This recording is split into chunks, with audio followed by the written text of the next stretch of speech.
An all-new season of The Secret Lives of Mormon Wives is now streaming on Hulu.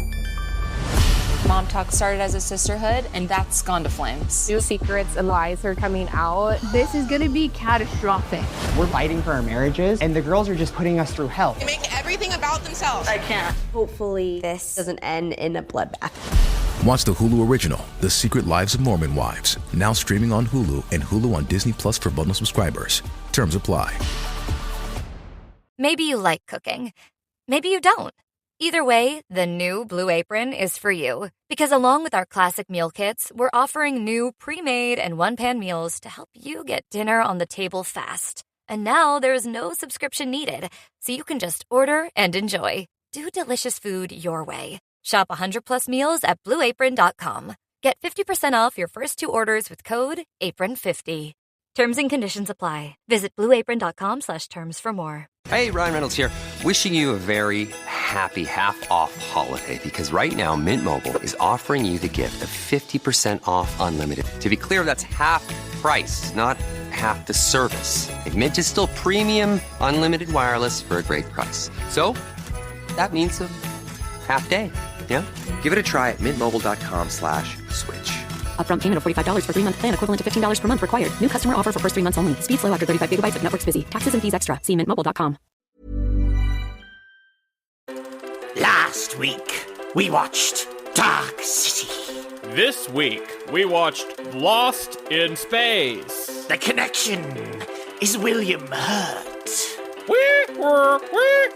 Danger, Zach, danger. He's gonna hurt us. He is, because they added time travel to this thing. Why did they add time travel? For fuck's sake.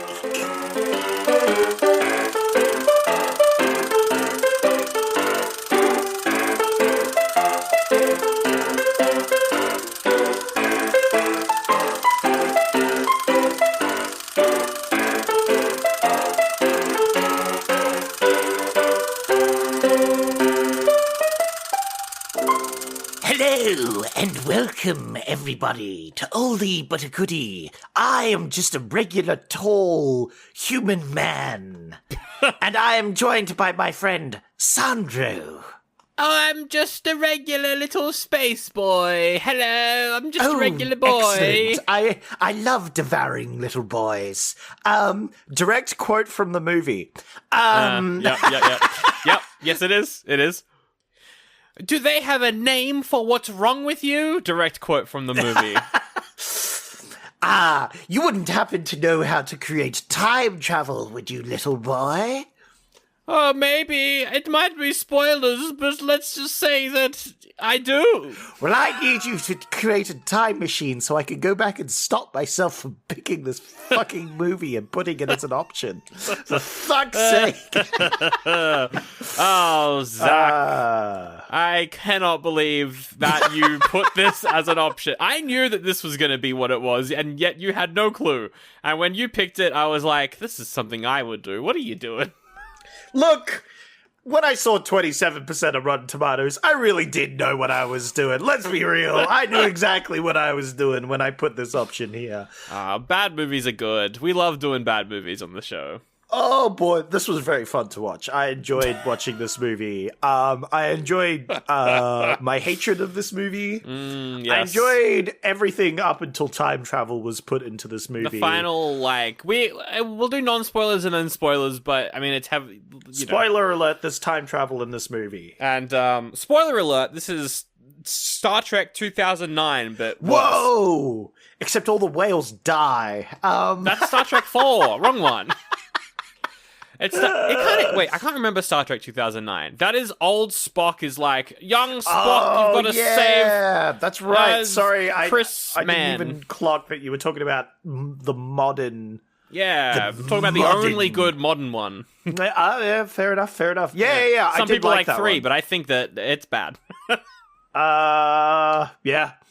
Anyway, yeah, your name's Zach. I'm Sandro. We're doing Lost in Space on Oldie Buddy Goodie. And what a pick! What a fun time!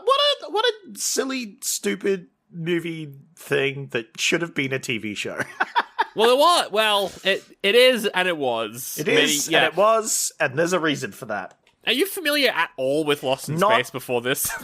in any way, shape, or form. I have literally never, ever consumed any media related to this. However, it covers concepts that I might be familiar with. Have you... were you familiar with the show? Not at all. Had you heard... You've never heard of the show Lost in Space? I think I've definitely heard of it. Right. I have never consumed any media involved with it at all. Have you ever heard the tagline, Danger, Will Robinson? Ever in your life before this movie? Not once. That is so fucking... Like, that is... I watched Deep Space Nine. Well, that's a better show, yeah.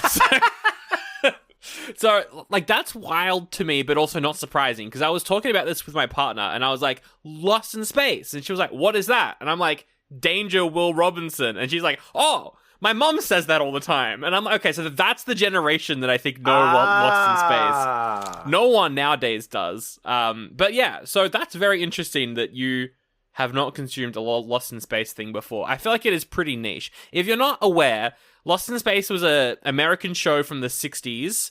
I don't know how to describe it. So it's Star Trek, but it's a family. Yeah. And the quality is closer to Doctor Who than it is Star Trek. It's very silly. It's like the cheap. Jetsons, except if they were lost in space. Kinda, yeah. And the TV show was a lot more like, just, oh, I'm the big bad guy and I'm going to do a bad thing. Oh no, I'm the kid and use my... Like, it was very, like, formulaic, whereas, you know, like, I compare it to Star Trek at the time, and that was...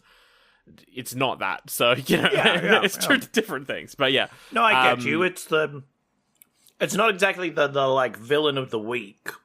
Well, it's the one villain every week. Yeah, but it's the one villain every week, and he's doing something dastardly, and they got to stop him. Yeah. Makes sense. I can see the formula, right? Yes. It makes sense.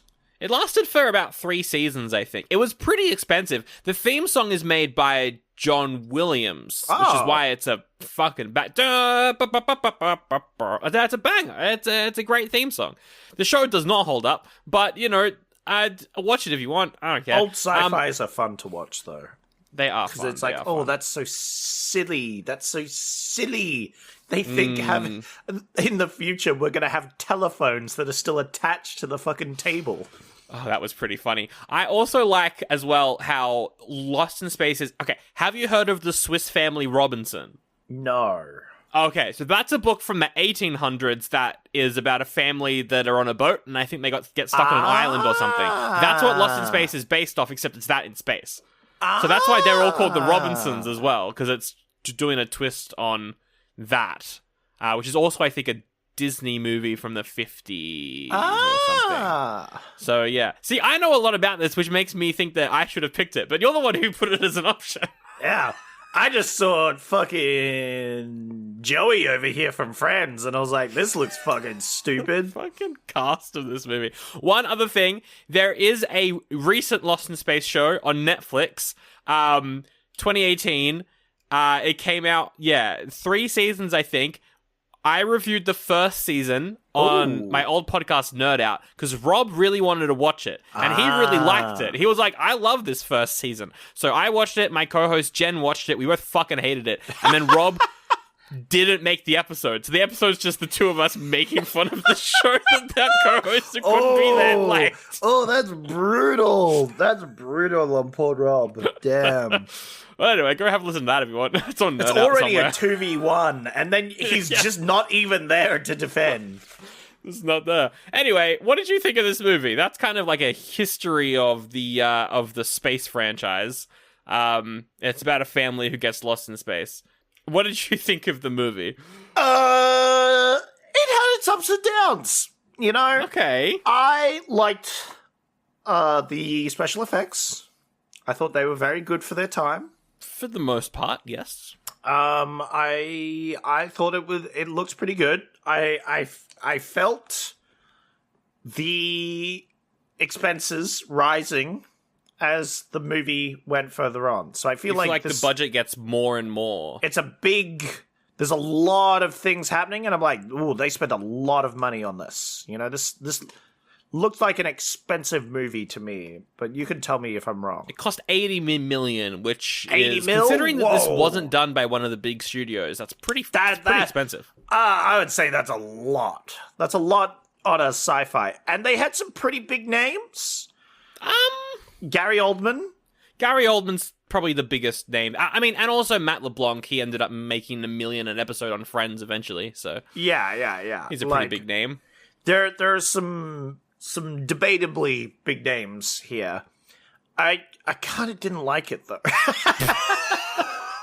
Now, why didn't you like it? And then I'll get into my first impressions. Why did you not think this was good?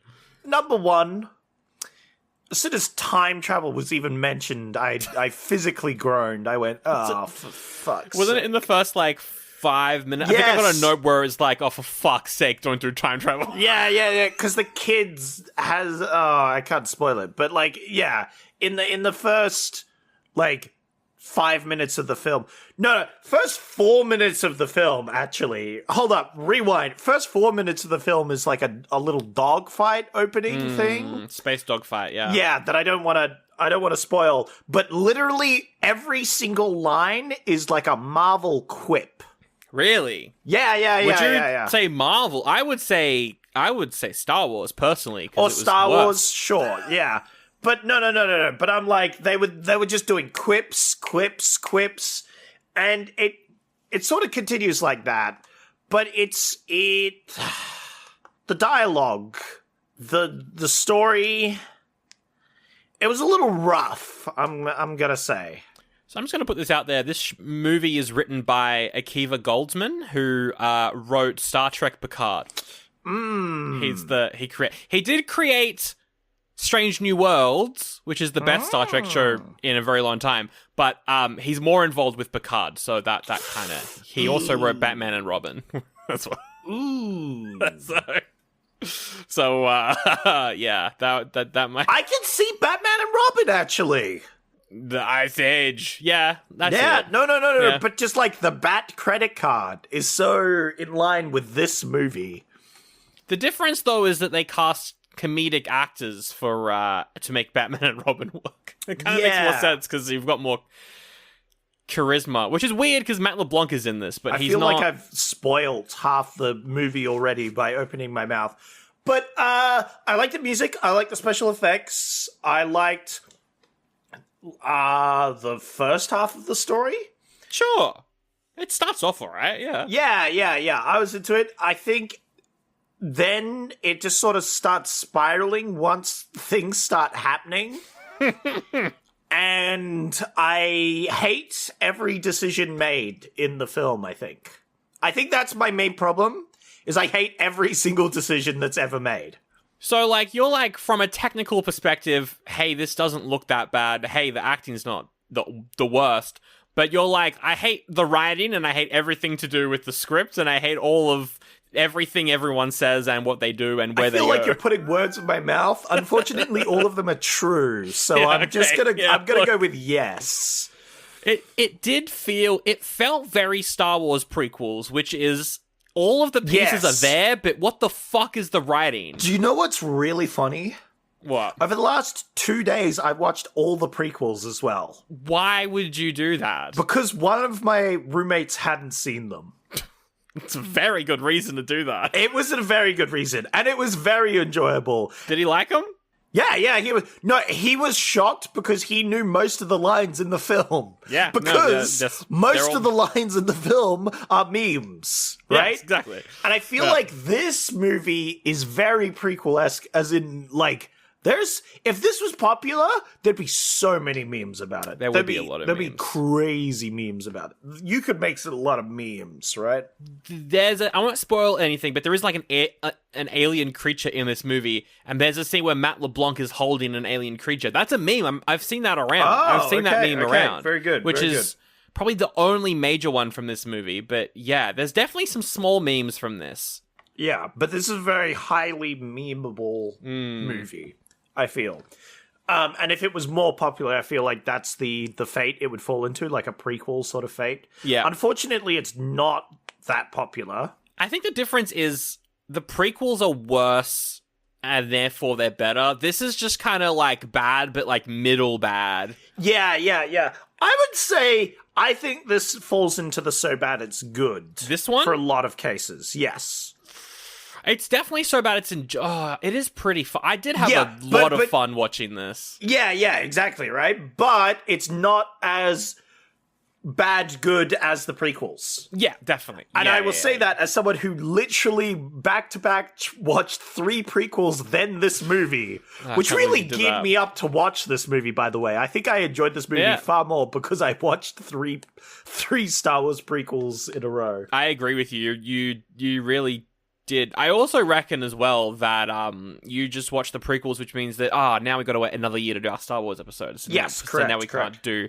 Oh any no, of those for a year, I'm pre-doing it because I'm about to put all Star Wars options for you as all the options as an option.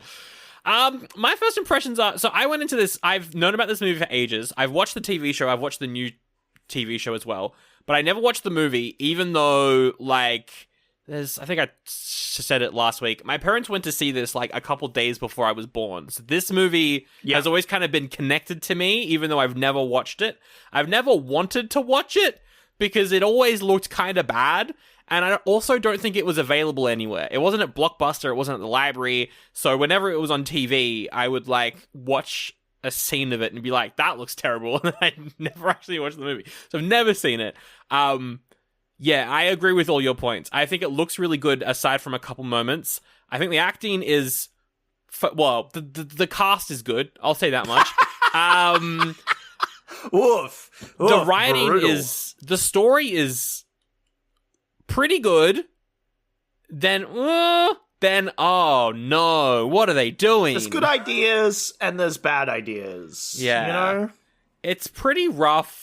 It's a rough watch, but I had a lot of... It is definitely a so bad it's good watching experience. I think if we watched this together, we would have had a very, very fun time. It's a very fun party movie. This is what annoys me. Once again, we found another movie where the drinking game would be phenomenal. Yeah, it would be great. It'd be so good. But I do think that this is a pretty bad movie. For the first, like, half hour, I was like, you know what? This isn't that bad. What is everyone talking about? This isn't that bad.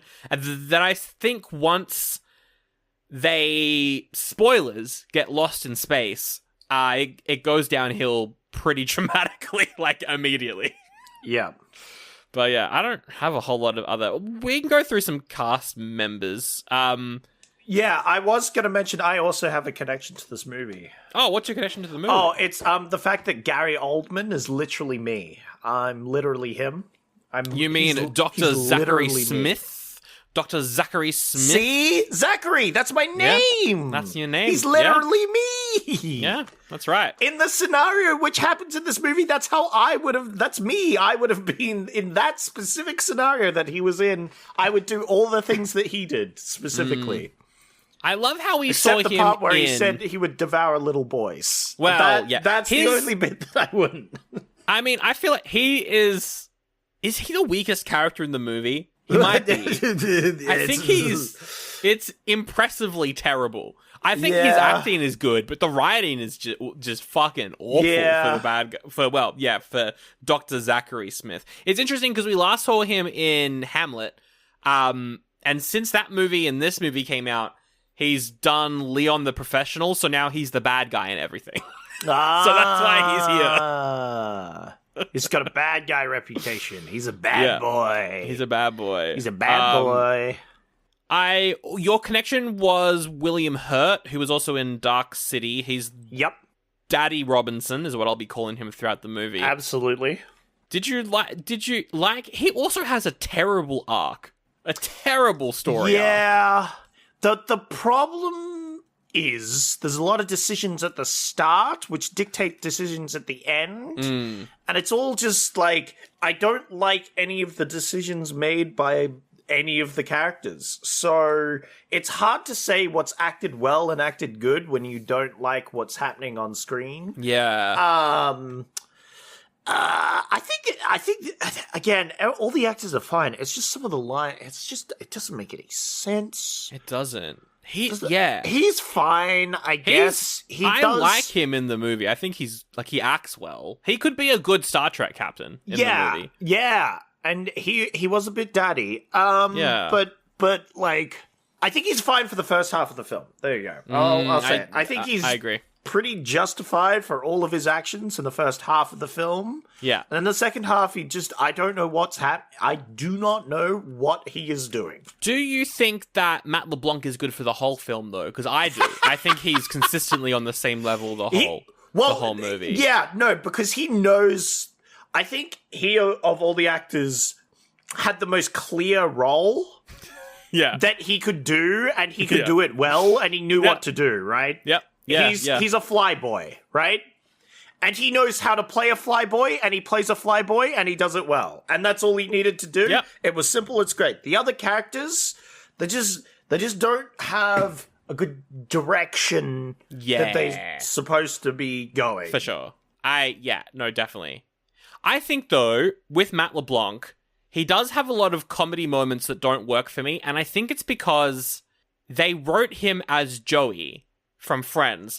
So they wrote him with a laugh track. I don't think his jokes will work without a laugh track in this movie. I think he's a funny actor. He is a good comedic actor, but I think that he was playing it straight, and that was the joke, but because there wasn't a laugh track, it didn't work, because he's used to... I think the problem is we didn't see it when it came out. Oh, right? Maybe that's it as well. In a cinema, right? Because it's meant to be viewed in a cinema, because then you have the crowd and everyone laughs, and then that atmosphere works better.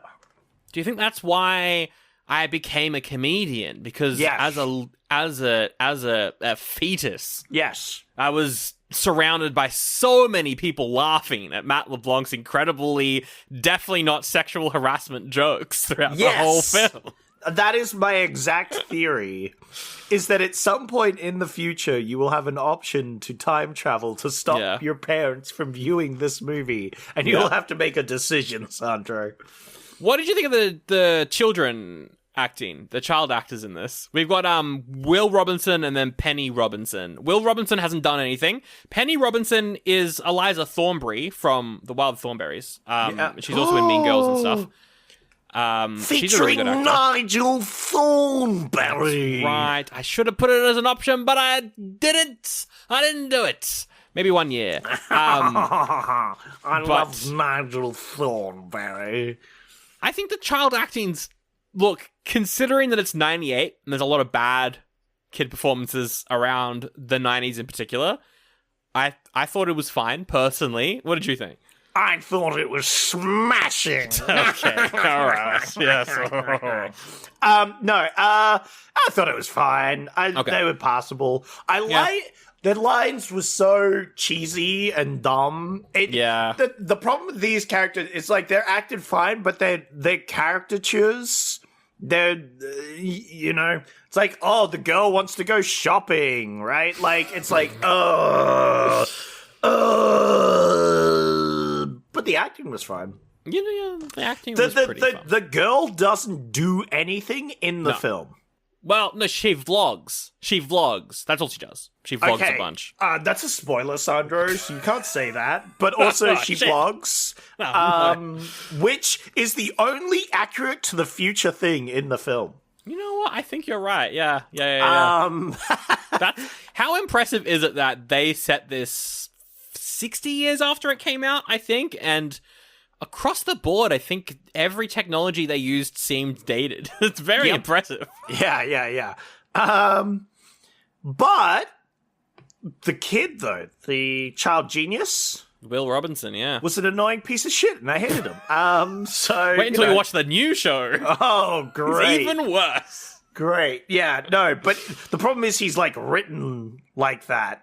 That's the problem. He's like, actually, if you're ripping this, lol, I'm gonna change my principal into a bikini. I'm like, whoa, you can't. Whoa. This isn't spoilers because it's in the first 2 minutes of the movie, but his teacher is calling them and she's in a hologram, and then he hacks the hologram and puts her in a bikini, but then also makes her Arnie, and then also makes her a gorilla as well.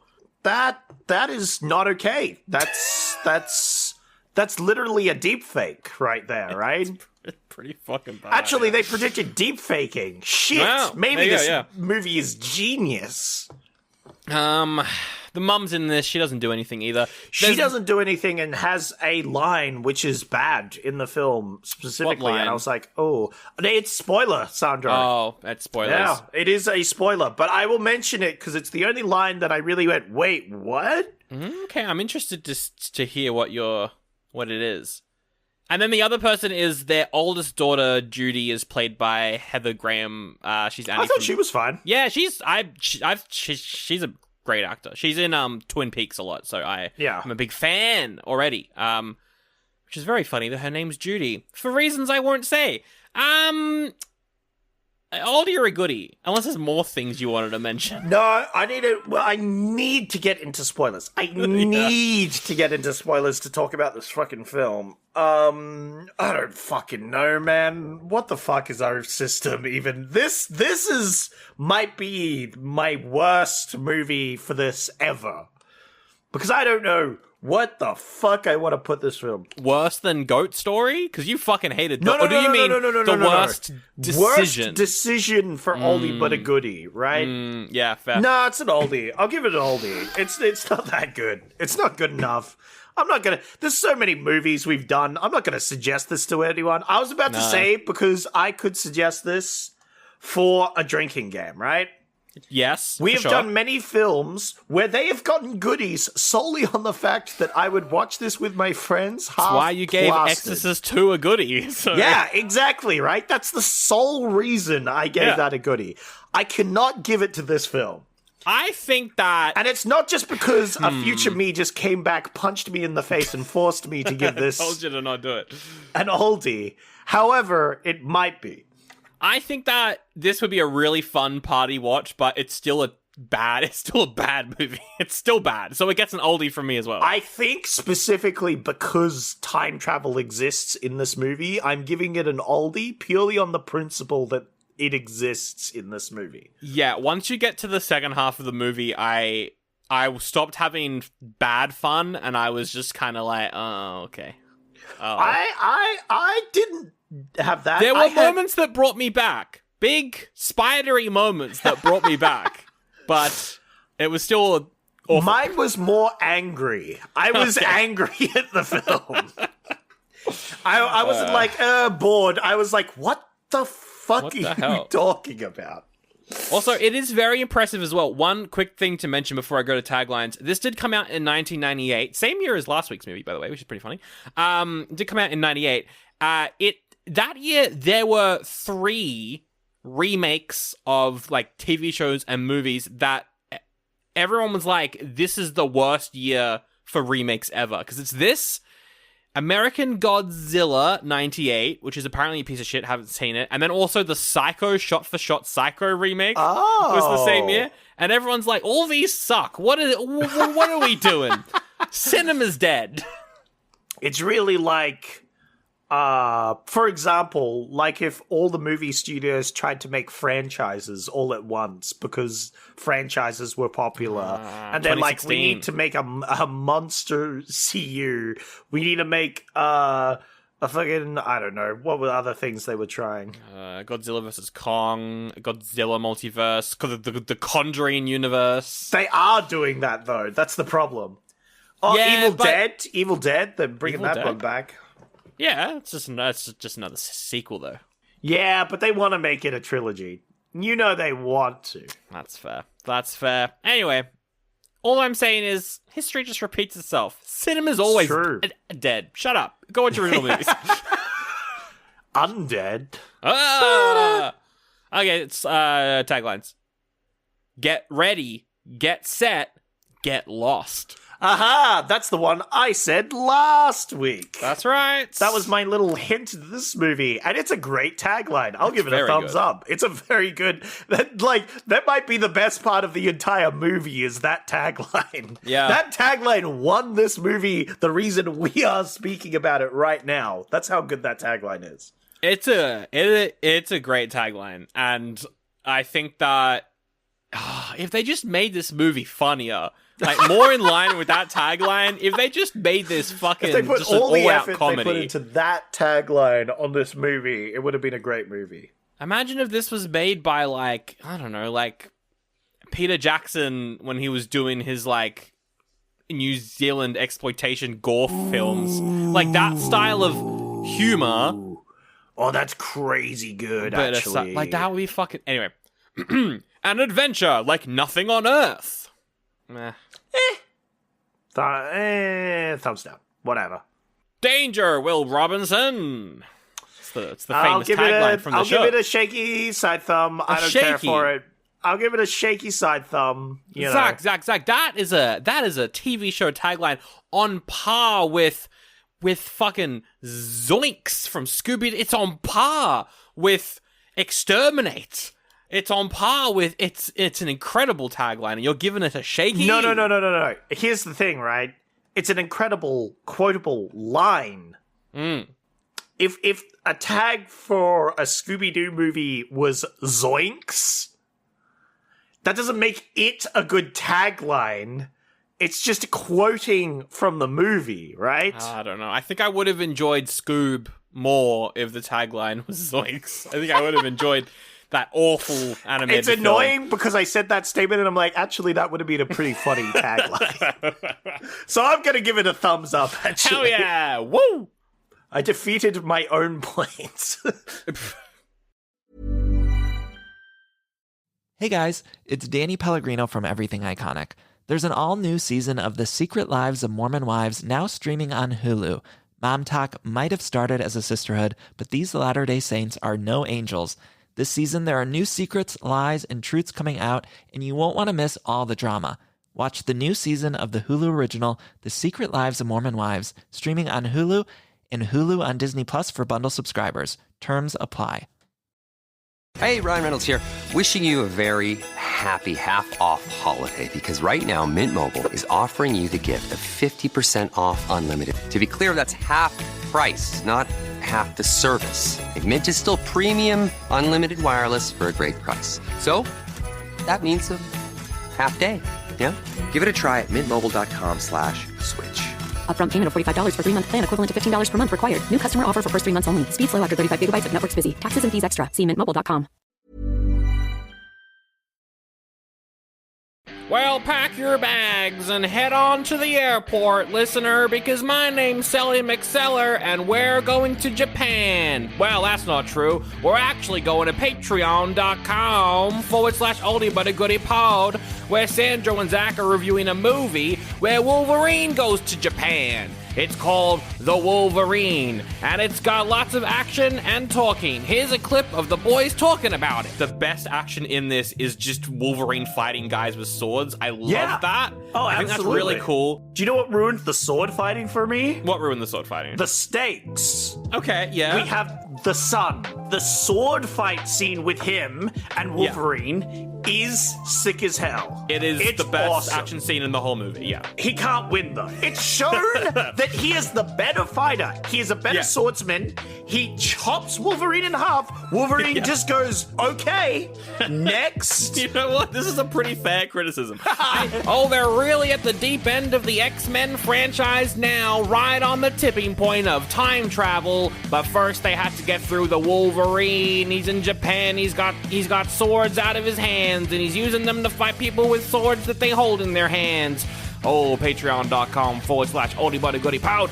We can get that episode right now. You can also get all the other X-Men reviews, Nicolas Cage reviews, and ad-free episodes too. If you never want to listen to this promo ever again, patreon.com/oldie but a goodie pod. All right, spoilers. Let's do it. Spoiler alert. This time travel. Do you want to go through the plot for this one? Does the movie want to? Like, does anybody? Like, why does every character make their decision? Why, Sandro? Tell me. Why are they doing what they're doing? Because the script told them so. Every decision. I feel like I disagreed with... Okay, no, actually, I agreed with the one leader chick when she was absolutely shitting on Joey. Oh yeah, that's pretty. Joey's like, "Oh, I wanna get in your pants," and she's like, "Suck a dick, flyboy." And I was like, "Hell yeah!" And then at the end, she gets with it, and I'm like, "No." Yeah, no, that's fair. See, here's the thing, Zach. I want you to go and watch Picard because you'll feel the same way. It's just this writer's thing. It's just what he does. They're all. It's just what he does. He also did Titans, which was the live-action dark Teen Titans Netflix show. That was also the same. The whole show, I'm like, why? What the fuck why are you doing this? That's so crazy. It's just like, whenever a character makes a decision, it seems like an obvious incorrect decision. Yeah, it does, doesn't it? And I was going to make the point earlier when you said Peter Jackson. Yeah. If it was that era, sorry, I'm bringing us way back. But no, bring it back. We would have a shot of all the three women dead with their brains, like, out. Oh, from the when they're all killed in that one future. scene where you see them all dead, right? We would have seen all their corpses. I didn't necessarily think gory. I just more meant like that tongue-in-cheek sort of vibe. I know, but you said that, and that's immediately what I thought of, is like we would see their corpses, and I'm like, whoa, that would be sick. It would make it less confusing, because when we got to that moment, I was like, wait, why? Well, what are we doing? What's going on here? That was simply because you didn't care for any of these characters or their names, and that was based and facts. That's true. Okay, so this takes place in the future, kinda. You've got the United Global Space Force, which is a mouthful. It's not that bad. United, what did you say? United Global Space Force. Space Force. UGS. The UGS. The UGS. Sure. The UGS.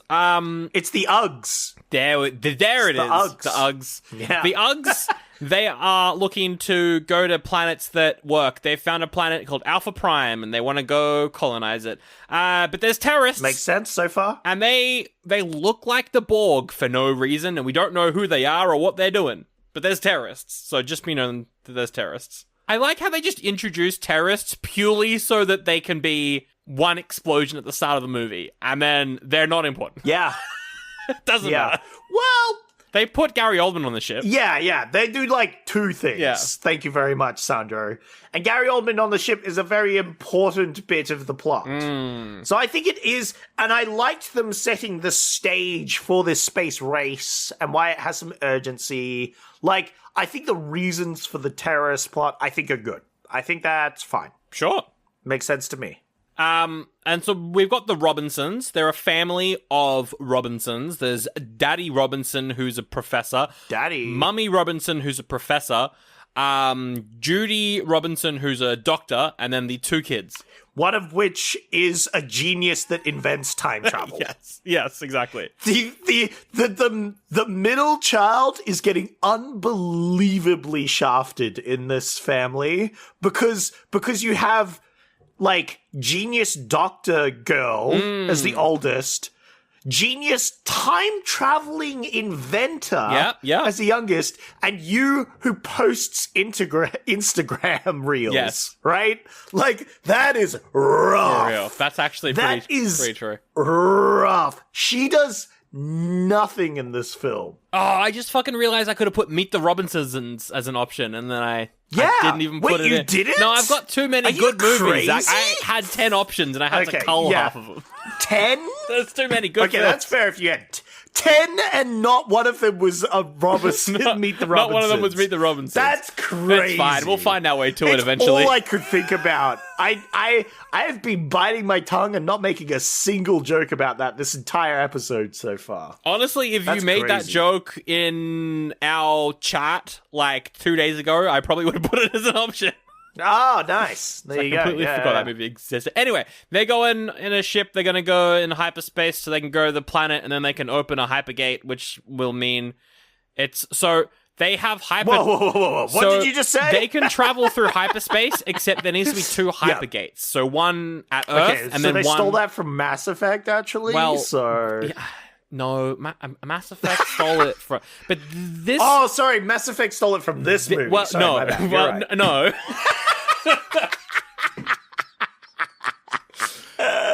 Oh, sorry. You're talking about Halo. Halo stole their thing from this movie, yes. Does Halo also have that? Yes. Do you know what the Halo is in Halo? Oh, is it a hyper ring? No, it's just I'm a talking space. out my ass I right watched now. the TV show, and I've played some of the games. No, don't watch the TV show. Don't say It's that, so son. bad. No, you can't. To be say honest, that. No. I would watch this movie again before I even watch another episode of that TV show.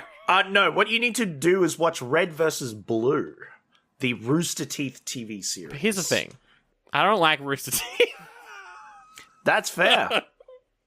Yeah, I did when I was younger. I enjoyed them a lot. I thought their old comedy sketches were very fun. You know what? I don't disagree with you. Anyway, so they're going to open a hypergate at the planet. So then, even though the trip is going to be 10 years for them in hypersleep, for the humans on Earth, it'll be like 3 minutes because they can just go through the gates once they're open.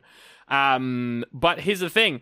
The whole family has to go. So the whole family is going to go. And the kids are like, I don't want to go. I want to go to the mall. I don't want to go to space. I want to go to the mall. Hate that. Yeah. Do you know what's crazy? That's her, like, only thing she even does in this film is, like, for 1 minute, she's like, I don't want to go to space. I want to stay here. My life is over. Yeah. She's not wrong, to be honest, because for the rest of the film, she doesn't do anything. She doesn't do anything in the She film. becomes friends with Blop. That's not doing anything, Sandro. That's literally existing in its proximity. Everyone else also does. It just so happens to like her more so that they can put her on screen for more than 5 minutes in this film. I think this movie is it's heavily... I don't think they were planning on making sequels, which we'll talk about when we get to the ending. But this movie is made to make a series. Character? Do you know what happens when you cut that character? Yeah, nothing changes. Nothing. Correct. Nothing in the movie changes because she doesn't affect it in any way. Doesn't do anything. No, it's true. You can imagine it right now. It's the same it would just movie. be those. It's exactly the same movie. They also bring aboard Matt LeBlanc, who's a pilot, because he's a pilot, and they need a pilot. Yes. Well, there's things at the start. There's the terrorist attack, and then Joey and his buddy fight him off, but then Joey, he disobeys an order because he's a flyboy, and he saves his best friend. What? And they make jokes about them kissing each other and going steady, and that's just that's a very hetero thing to do. I could see it. Nothing, to be honest. Nothing gay about that. What you doing? I liked when he said that to the guy. His best friend is one of the actors from The Walking Dead, and the whole time I was like, I fucking know that guy. Where the hell is he from? Anyway, that's funny. Yeah. So he's a great pilot, but he's a bad boy. He's a bit of a hotshot. Yeah. He's gonna disobey orders. And so the colonel is like, how the fuck do I get rid of this hotshot flyboy? Oh, I know. I'll send him on a 10-year fucking trip to another fucking planet system. Yeah. Perfect. Yeah. And I'm like, that makes sense, right? This commander guy going like, oh, you need a pilot that will not return for another 10 years? I know exactly the guy. I know where to put him. Yeah, so he's assigned to the ship. Also, I do want to mention Daddy Robinson at the start of the movie. He's neglecting his bloody kids. Will Robinson's like, Daddy, come to my science fair. I invented time travel. And he's like, no, I'm a businessman. I gotta be the businessman. We're going to space. Gonna save the world. Yeah, I was torn. Because I feel like you could make time. I agree. I feel like that there could have been a thing where there's like, you have a week of like, what if you were going to go on a 10-year flight? To be fair, you wouldn't feel the 10 years. You fly over there, you make a portal, you go back. What are you doing before you leave, Sandro? I'm probably packing. Yep. Meeting up with my friends, hanging out with my friends, saying bye to my friends. Yeah. Because that makes I sense, won't right? look 10 years older when they see me, but they will. So, it'd be good to say bye. Oh, absolutely. You probably want to like organize a meetup after like 10 years because most of them will probably move on. for sure. with their lives. Yeah, probably. But you could organize a thing. It's like, hey, come back. We can do a catch up. We won't be friends at that stage, maybe, but like we'll do a nice catch up. That'll be nice. Yeah. You know, there's lots of things. You probably need time to do all that, right? Yeah, like a week or 2 weeks. Exactly. You set up a week or two before the actual flight happens, where you just have some downtime. You have some off time to go do the things you need to do before you leave. But Zach, here's the thing. It just makes sense. I'm a businessman, and I'm doing business things, and I'm going to space to save the world. And the movie started 5 minutes ago, so I have no time. I got to do everything. Now, I think what the movie does is it points out that there's terrorists that are racing them to this point. Yeah, they're rushing it. Yeah. Yeah, they are rushing the project, which is why he's being a neglectful dad, which makes sense. I was just like, it's so cliche.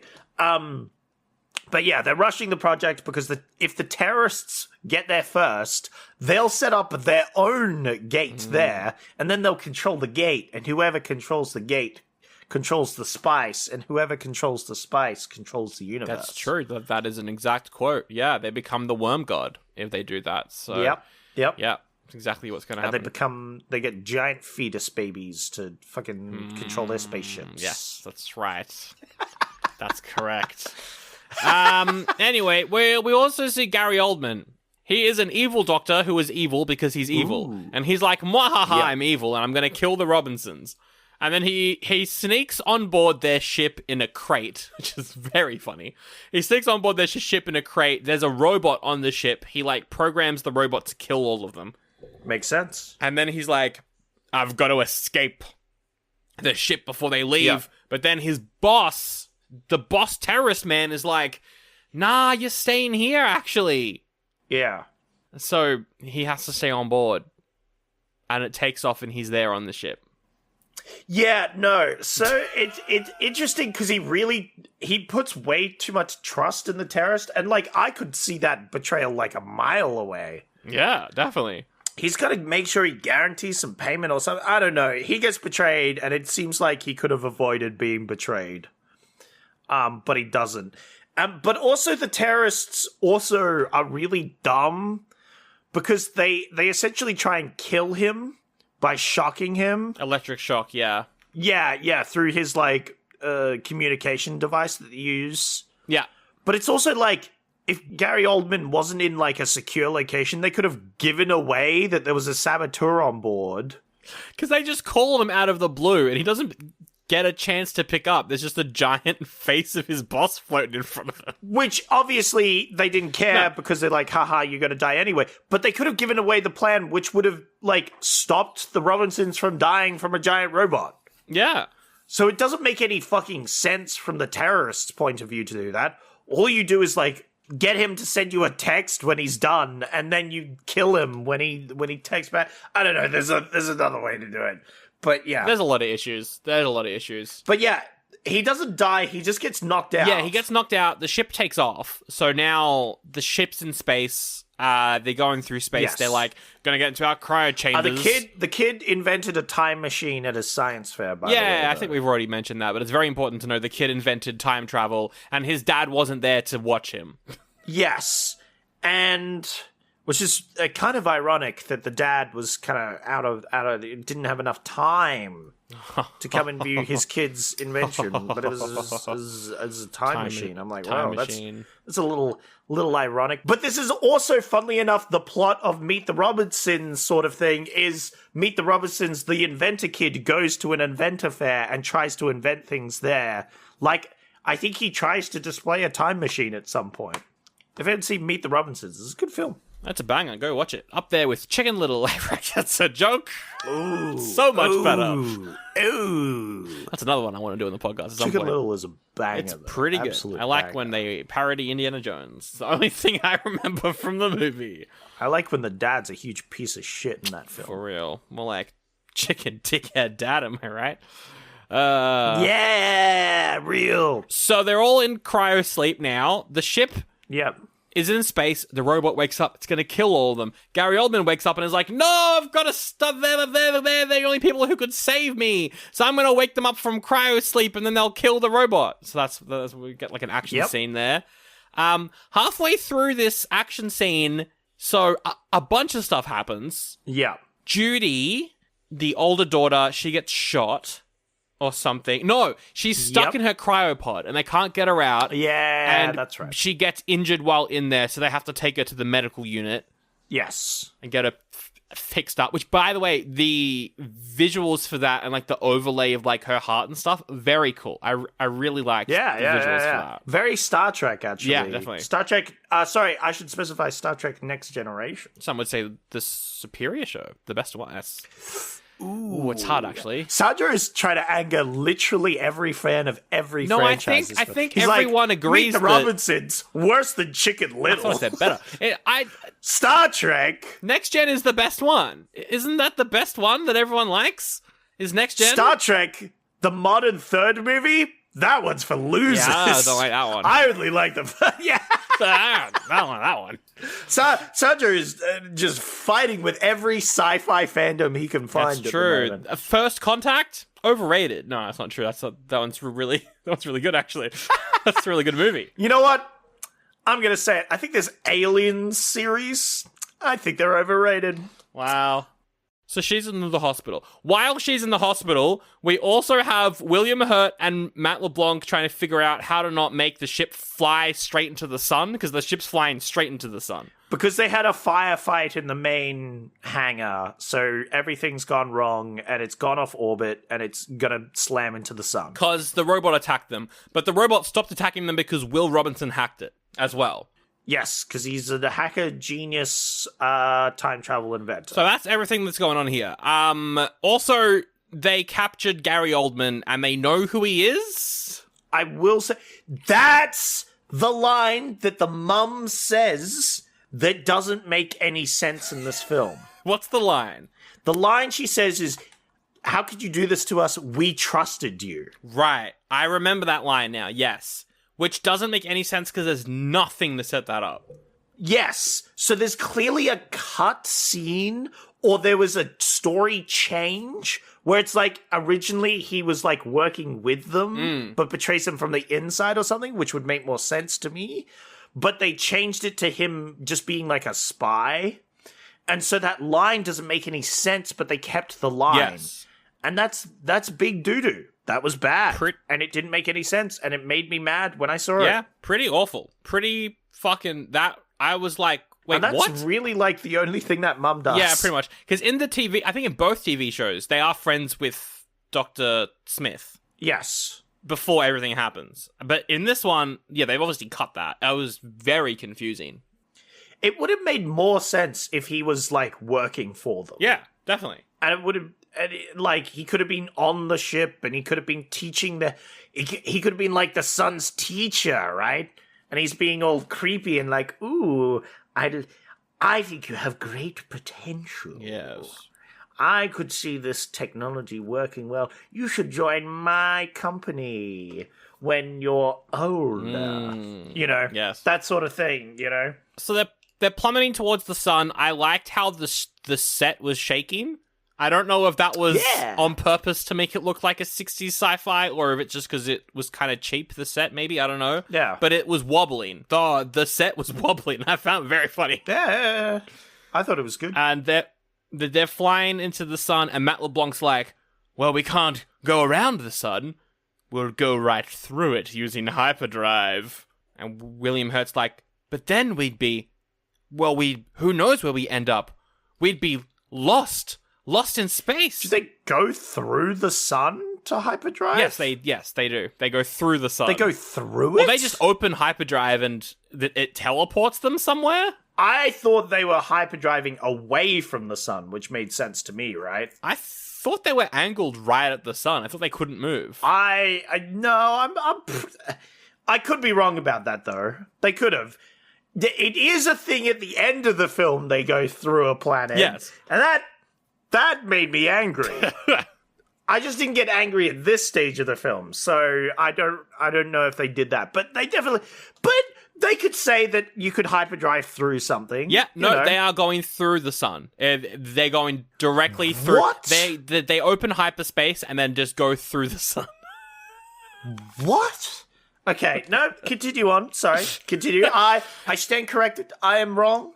And you know what?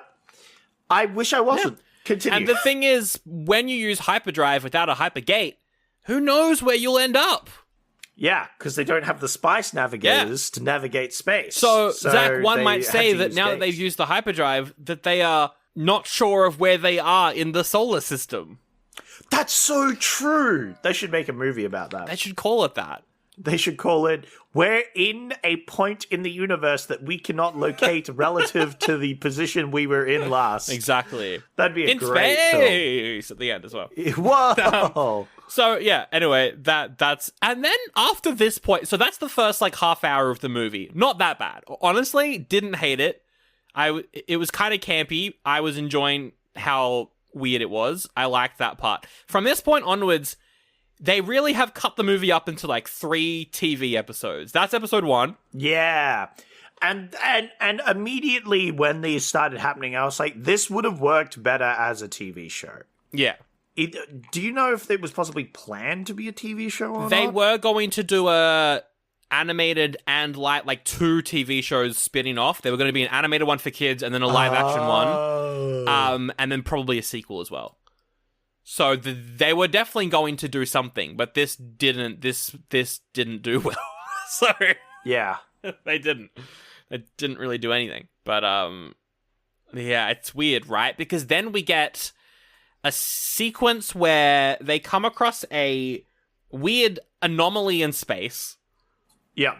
They're like, what the fuck is that? There's a ship inside the anomaly. So they go to the ship. Matt LeBlanc's like, oh, this is a dream. Why aren't there more girls? Just randomly, I don't know. He just says that. It doesn't relate to anything. Like, what the fuck's going on? No, someone says this is like a dream. And so he says, if this is like a dream, why isn't there more girls? And I went based. But also, I'd like to point out, they see a space anomaly and a ship within it, and Joey immediately is like, we're flying into this anomaly. Yeah. That's where he kills this entire family, because they go into like a fucking black hole distortion, right? And they just slam into a black hole and get eviscerated, right? Like, it doesn't make it. Why does he jump in there? They kind of brush over the fact that he did that, but yeah. They go onto the ship. They've locked up Gary Oldman, but they take him with him for no real reason. Yeah, I think this is the stage in the film where I pretty much disagree with every decision they ever make throughout the rest of the film. Yeah. And it's really frustrating to watch. It is. Because they find the traitor boy, and they're like, I don't know. We'll lock you up. They don't tie him up. They don't... I don't know, just like...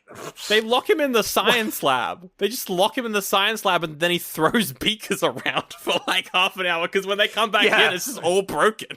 It's crazy that they lock him in there, because obviously if he's like an actual doctor or a spy or something, he'd probably use the lab equipment to do some like real dangerous stuff. But then he decides that instead of, trying to be smart about things, he's going to throw a fucking hissy fit like a toddler and just throw around beakers. So both of them make poor decisions. And they bring, the thing with Gary Oldman's character is William Hurt could have killed him, but was like, I'm not going to kill you because you're a person and I don't want to kill you. Yeah. Which I'm like, sure, fair enough. That's fair. But they continue to bring him with them every single fucking thing they do. Yeah, I just think they needed more of a reason to keep her around I agree. that the movie didn't give him. I think, maybe they need like a lab technician or something. Yeah. Like they need someone with a specific set of skills. And because he was a spy or whatever, right? He has the skills they need. So they need to take him along, but everyone hates him, right? Like that would be a more compelling reason. Instead, they just kind of drag him around where they go. And it's not smart. It's not good. Oh, also, Will Robinson comes with them on the trip, but as Robot. He, controls Robot and, speaks through Robot. So when he's talking on the ship, they can hear it on the ship they're going to. He is Robot. He turns into He Robot. He Robot. I liked that part, though. I liked how you have the voice actor for Robot talking as Will Robinson for this part, where it's like, Mum says you have to go down there. And so the robot's like, Mum says you have to go down there. It's very funny. Yeah, that was pretty... That was pretty good, actually. I'll give you that. That was pretty good. I really enjoyed that. But, like, they immediately pull a fucking Alien/Prometheus, right? As soon as they get onto the ship, the abandoned ship in the space anomaly they shouldn't be going near. Oh, yeah. What's the first thing they do when they hop on the ship? Judy's like, the air is breathable. Let's take our helmets off. No, I got Alien. I felt the tone of the movie, like, almost shift immediately. I was like, wait, am I watching a horror film? Am I watching a deep space horror? Because, like, this film would have been a bajillion times better if it had just turned into a dark space horror film at this stage. It almost does for like 5 minutes. It almost does. Here's the problem. They all deserve to die because of their decisions they make, and they don't. Which is unlike at least Alien/Prometheus/whatever. At least when they do the dumb thing, they end up dying because of it, right? There's consequences for their actions. In this film, it's the consequences is they get a funny monkey bone. William Hurt makes bad decisions the entire time. The mum does as well. Judy takes her helmet off, so bad decision there. Yeah. Gary Oldman is evil, and he calls himself evil all the time. He's like, I'm the evilest man of all time. I'm so bloody evil. So he should die. I think also this film needed a bit more of a lighter tone, which is weird to say because it's mostly a light tone. But, like, they were clearly intended for this to be like a family film. Yeah, but it's like a serious family film. It's not like it's not like Star Wars, which is fun family. This is yeah. It's like it's trying to be like too serious at times. I think Gary Oldman's character works better if it's like it's the old silly villain guy. He's gonna do something evil. Oh, look at him. And he's like, I don't know. Like, maybe he's a bit more dumb. Make him a bit more dumb and goofy. Like, but everything's just like half. It's trying to be like two things at once. Let's be honest. This film was trying to do too many things. It bit off way more than it can chew. And we haven't even talked about the time travel yet. That's coming up. That's episode 3. We're on episode 2 right now. Yeah. Anyway, the first chunk that they couldn't handle was this ship. Because they find it like it's an alien ship, right? It's the ship of Matt LeBlanc's friend. And they're like, why is he out here already? I thought it was Matt LeBlanc's friend's ship and another ship as well. Wasn't there like two ships? Maybe there were two I might ships. have I don't remember if there were two or not. No, but I think they hop on Matt LeBlanc's friend's ship. And they're confused. They're like, but he looks older. Why? What has we were barely in hypersleep. It's because the anomaly they go through was a time travel anomaly. So they're in the future for this part of them. But they never really explain this, and it doesn't make any sense, and it would have been better if it was just a random ghost ship. Yeah, well, no, I think it's a precedent because it sets the precedence of time travel. It puts that mystery in there. But here's the problem. It's time travel, and the fact that they open that can of worms almost immediately is not good because you need to do it perfectly, otherwise it will make Zach mad. Okay, so they're on the ship. They're like, this is weird. Why is it Matt LeBlanc's friend's ship? They walk into a garden area and they meet Blarp. Now, if you haven't heard our Monkey Bone episode, go and listen to our Monkey Bone episode because it's the same thing. It's the same thing except he can't talk. It's this. So the CGI in this movie is pretty good. Aside from this little for its time. There are some bad parts. Oh, and also the spider at the end. But for the most part, the CGI is good for its time. This little yellow chameleon spider alien is the worst fucking CGI I think I've seen since The Mummy Returns, since The Scorpion King. Whoa. It's so bad. What is it? It doesn't look right. The design is good, and if this was an animated movie, it would look great. But because they're trying to blend it with like actors, I think it looks awful. Why do they immediately just adopt this strange alien monkey? Why? Why do they? I don't know. Okay, they like to get to this stage. They go onto the strange ship with strange growths on the walls. Yeah. They don't really examine them. They're just like, huh, that's weird. And then they keep moving. And I'm like, what? These are all meant to be the smartest people, by the way. This is the smartest. And then they have like something skitter in the background, right? Do you know what they do? They all collectively run after it. They like chasing it down. I'm like, what?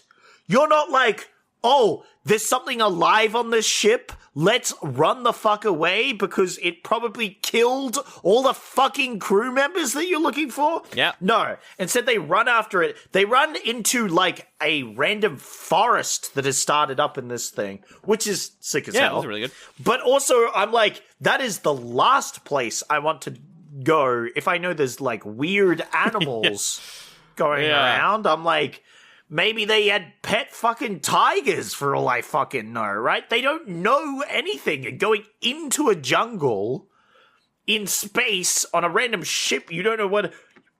Bad idea. Really bad. And then they find a monkey, right?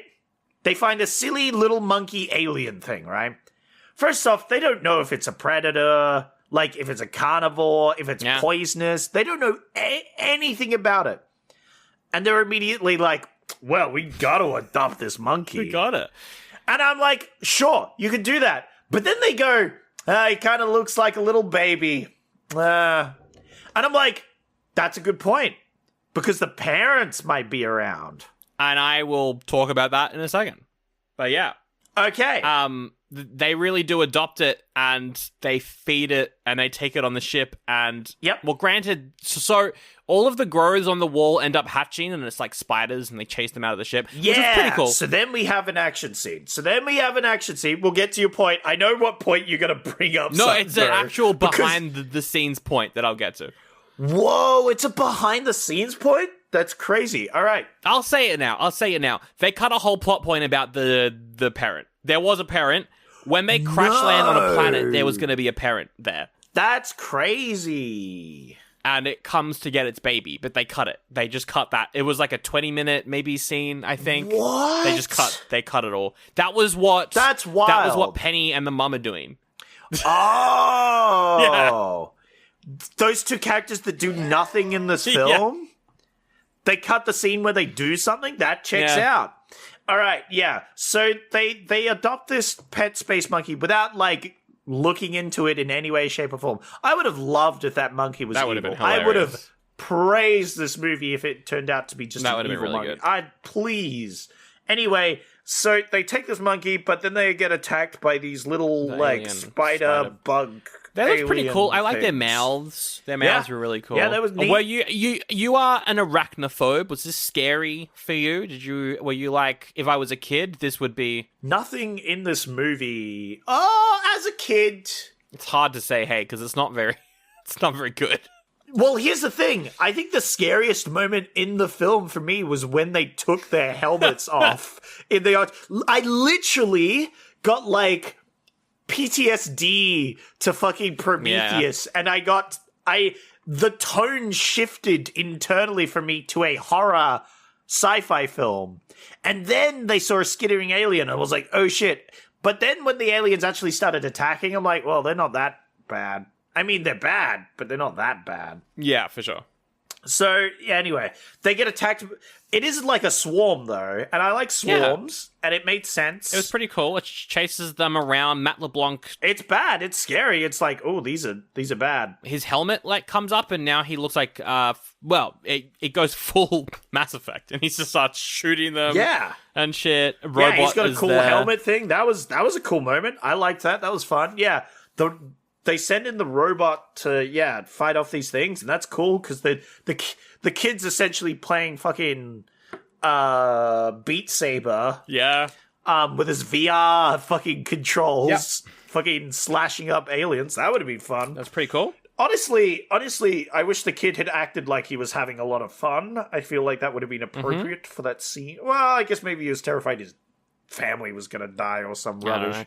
They end up leaving Robot behind to...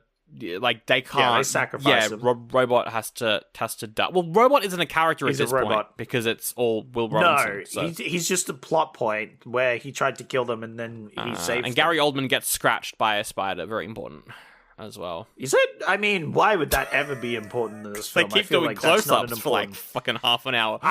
Yeah, that was very weird. I don't know why they keep closing up on this very specific scratch. Very weird. I don't know. Is that like important for something? Maybe. I don't know. Who knows? We'll get to it later. But yeah, then Will Robinson's like, Robot's dead. No, wait, I can save Robot's intelligence on a CD. Yep. And then make my own robot that looks like the robot from the TV show with the giant glass head. And it's like, danger, it's the one from the show.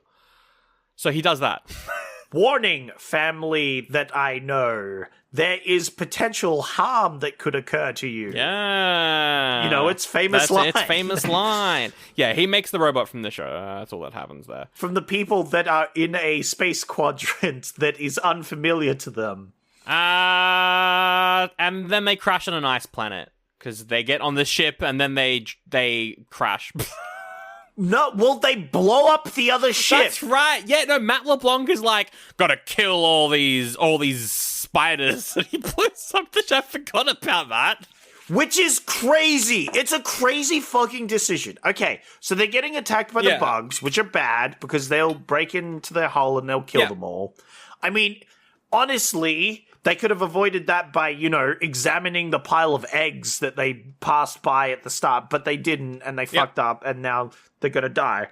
So the way he saves them is by blowing the ship, but the problem is that ship might be their only way to ever get back home. Well, because the point was they were trying to hack into the navigation system of the ship to find out where they were, but then they blow it up because there's spiders on it. Yes, he, essentially blows up their... It's like, that would be a great point in, a TV show that they would reference back to the, they're stuck out here and it's his fault because he blew up their, one ticket home, right? That could bring up some tension in a TV show, Yeah. In this, they just move on and it's you disobeyed orders and that's bad. But it's the implications are worse because, he blew up the ship. Anyway, they crash land because of this. They crash land on an ice planet, with a strange blue bubble in the middle of it. Ooh. Ooh, yes. Well, it's the anomaly that they encountered earlier in space. Yeah, but now it's on a planet. What's happening here? And they're immediately like, we've crashed on the planet. It's gonna break my brain. We need a fucking radioactive core or whatever to fix the ship and get out of here. Oh, let's do a scan. Oh, radioactive core's in the middle of the bubble. Oh, we better go out into the bubble. I mean, it makes sense that they detect a core that they could use for their ship in the middle of this bubble over here. Also, Matt LeBlanc continuously sexually harasses Heather Graham for just in this part. It's played for laughs, but it's fucking creepy. Yeah, and then she dumps a glass of water on his head, which was pretty funny. That was pretty. I thought that was haha. I agree. Who is this for? Who's this movie for? At points, because it's yeah, it's for a family, but they take it just a bit too seriously. If they just played it a little bit more loose. Anyway, the dad has a whole thing with his kid. He's like, here, have my grandfather's dog tags. Oh yeah, that does happen at this point. It's literally a big plot point in this film. For some reason, I thought it happened at the start of the movie, or I thought that he always had it, but it does happen here, yeah. It would have made more sense if it happened at the start of the film, but it didn't. It happened halfway, almost 3/4 into this film. Now we're on episode 3 of 3, by the way, after this part. Okay, what was episode 2? That's the spider part. The spider, I feel like it's its own episode. Because it's a different tone. Yeah, it's the spider. Yeah, you're right. That episode is it has a more of a horror tone. Yeah. And it has more action. And it's you want to skip the previous episode if you're doing the watch list. They skip the past 3 episodes, and then you're like, start with this one. And, exactly. Yeah. So he gives them the dog tag, and then William Hurt and Matt LeBlanc, they head off to the Blue Dome. And yes, it looks like when they walk through, it's like cracking liquid glass. It looked really cool. Ooh, that looked sick. Yeah. It looks really good. And I think they immediately realize that it's a time travel bubble as well. Hey guys, it's Paige from Giggly Squad. There's an all-new season of Secret Lives of Mormon Wives now streaming on Hulu. Mom Talk might have started as a sisterhood, but these latter-day saints are no angels. This season, there's new secrets, lies, and truths coming out, and you won't want to miss all the drama. Watch the new season of the Hulu original, The Secret Lives of Mormon Wives, streaming on Hulu and Hulu on Disney Plus for bundle subscribers. Terms apply. Hey, Ryan Reynolds here. Wishing you a very happy half-off holiday because right now Mint Mobile is offering you the gift of 50% off unlimited. To be clear, that's half price, not half the service. And Mint is still premium unlimited wireless for a great price. So that means a half day, yeah? Give it a try at mintmobile.com/switch. Upfront payment of $45 for 3-month plan, equivalent to $15 per month required. New customer offer for first 3 months only. Speed slow after 35 gigabytes if network's busy. Taxes and fees extra. See mintmobile.com. Well, they're immediately like, oh, it's time travel. Yeah. There are anomalies in time. Yeah, I think they realized that because it's similar to the anomaly they flew in through space, which they figured out was a time thing. Sandro, I just have to ask, did they cause the time disturbance bubble in space that they flew through? There's someone doing time travel, and that someone has a time travel machine. We'll say who later. Someone has a time travel machine, and it's causing these anomalies to pop up all over the galaxy. How did that person get here? Unclear. Because of the portal, Sandro. Oh, I see what you're saying. Yeah, I see. You see what I'm saying? You see what I'm saying? You see what I'm saying? Well, yeah, because they can't crash land on the planet without the spiders. You see what I'm saying? and this is why you can't put time travel in your movie. Your silly movie, because you need to really think about it. You need to put a lot of effort. Otherwise, you have these little bits where I'm going like, what is this? Because there's a little loop. Now, you could say that he caused the thing that caused him to be there in the first place to allow the thing to happen, but something has to start that loop. Yeah. And they never explain how the loop has started, and it annoys me greatly. We may continue with the episode now. So, they're in the bubble. By the way, Dr. Evil McEvilton is talking with the child, and he's like, your dad's probably gonna fucking die in there, dumbass kid. It'd sure be a shame if someone like me, a genius, was to go in there and help save your dad and stop him from dying horribly. Yes. And the kid's like, I have an idea. I'll take you to save him. And he's like, what a great idea, child. Yep.